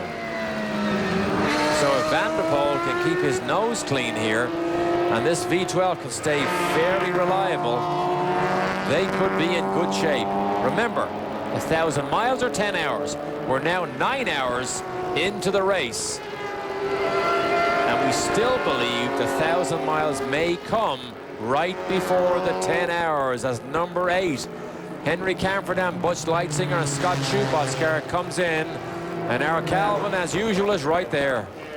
Well, points leader Butch Leitzinger brings the number 8 machine in, and he's going to turn over to Scott Schubot, who regularly drives this car alongside Henry Camferdam. This team has just done a superb job, and it's not just Butch doing the work. All 3 drivers are lapped within about 2 seconds of one another, so they've run a very consistent pace. Obviously not as quite as fast as some of the leading cars, but really done a great job here today. They said their main problem all day has been the fact that early in the going we saw all that gravel down, the quick dry on the track. That got up in the engine compartment and really caused the throttle to stick, so they've had to take the cowling off several times to try and free that up. It's been a concern for the drivers, obviously, when they decelerate going into the corner, the engine's running on a little bit, and that's a big concern. But right now they've turned it over to Scott Schubot. He is very experienced, and we're going to try and get to Butch Leitzinger here in a moment. But Scott is experienced. He's a Callan Lights champion, and he's looking to try and get their first-class victory of the season. And Butch Leitzinger stands by here. Butch, how's the car feeling out there tonight? It's actually gotten better with tonight as far as the handling goes. We busted a header a couple hours ago, and that's taken out quite a bit of the top end. but the chassis is pretty good. We've been having a gear shift sticking most of the race, but they managed to fix that. So it's actually it's not so bad right now. Obviously, you're leading the points championship, and Dyson decided not to come here because the late rule changes. They really feel you didn't come here with a competitive package, so it was imperative for you, leading the points, to find a ride, and obviously you found a good one here with Scott Schubert and Camperdown. Yeah, it was great. At the Sebring race a couple weeks ago, I just went up to them and asked them if they needed any help in the driving lineup, and you know, they were very open to it, so you know, it was very nice for them to do that for me. Okay, look like you're doing a great job out there. You've turned over to Scott, and hopefully he can bring it home for you.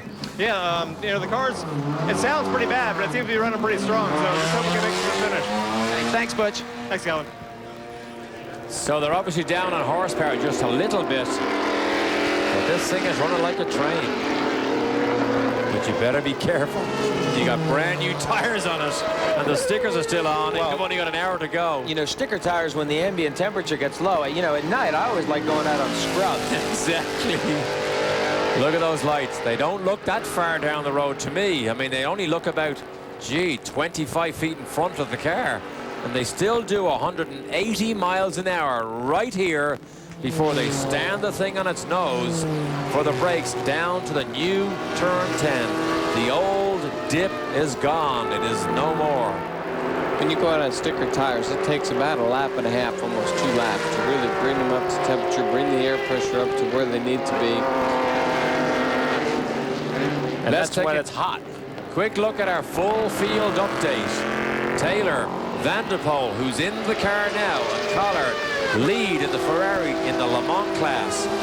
As you look down through Thierry Boots, it still hangs on to 4th place. That car has had some trouble. Jim Downing still in 7th place, and look at the 76 car. As you look all the way back through, Bill Oberlin still there in the number 10 BMW. Although he is out now, that means there's no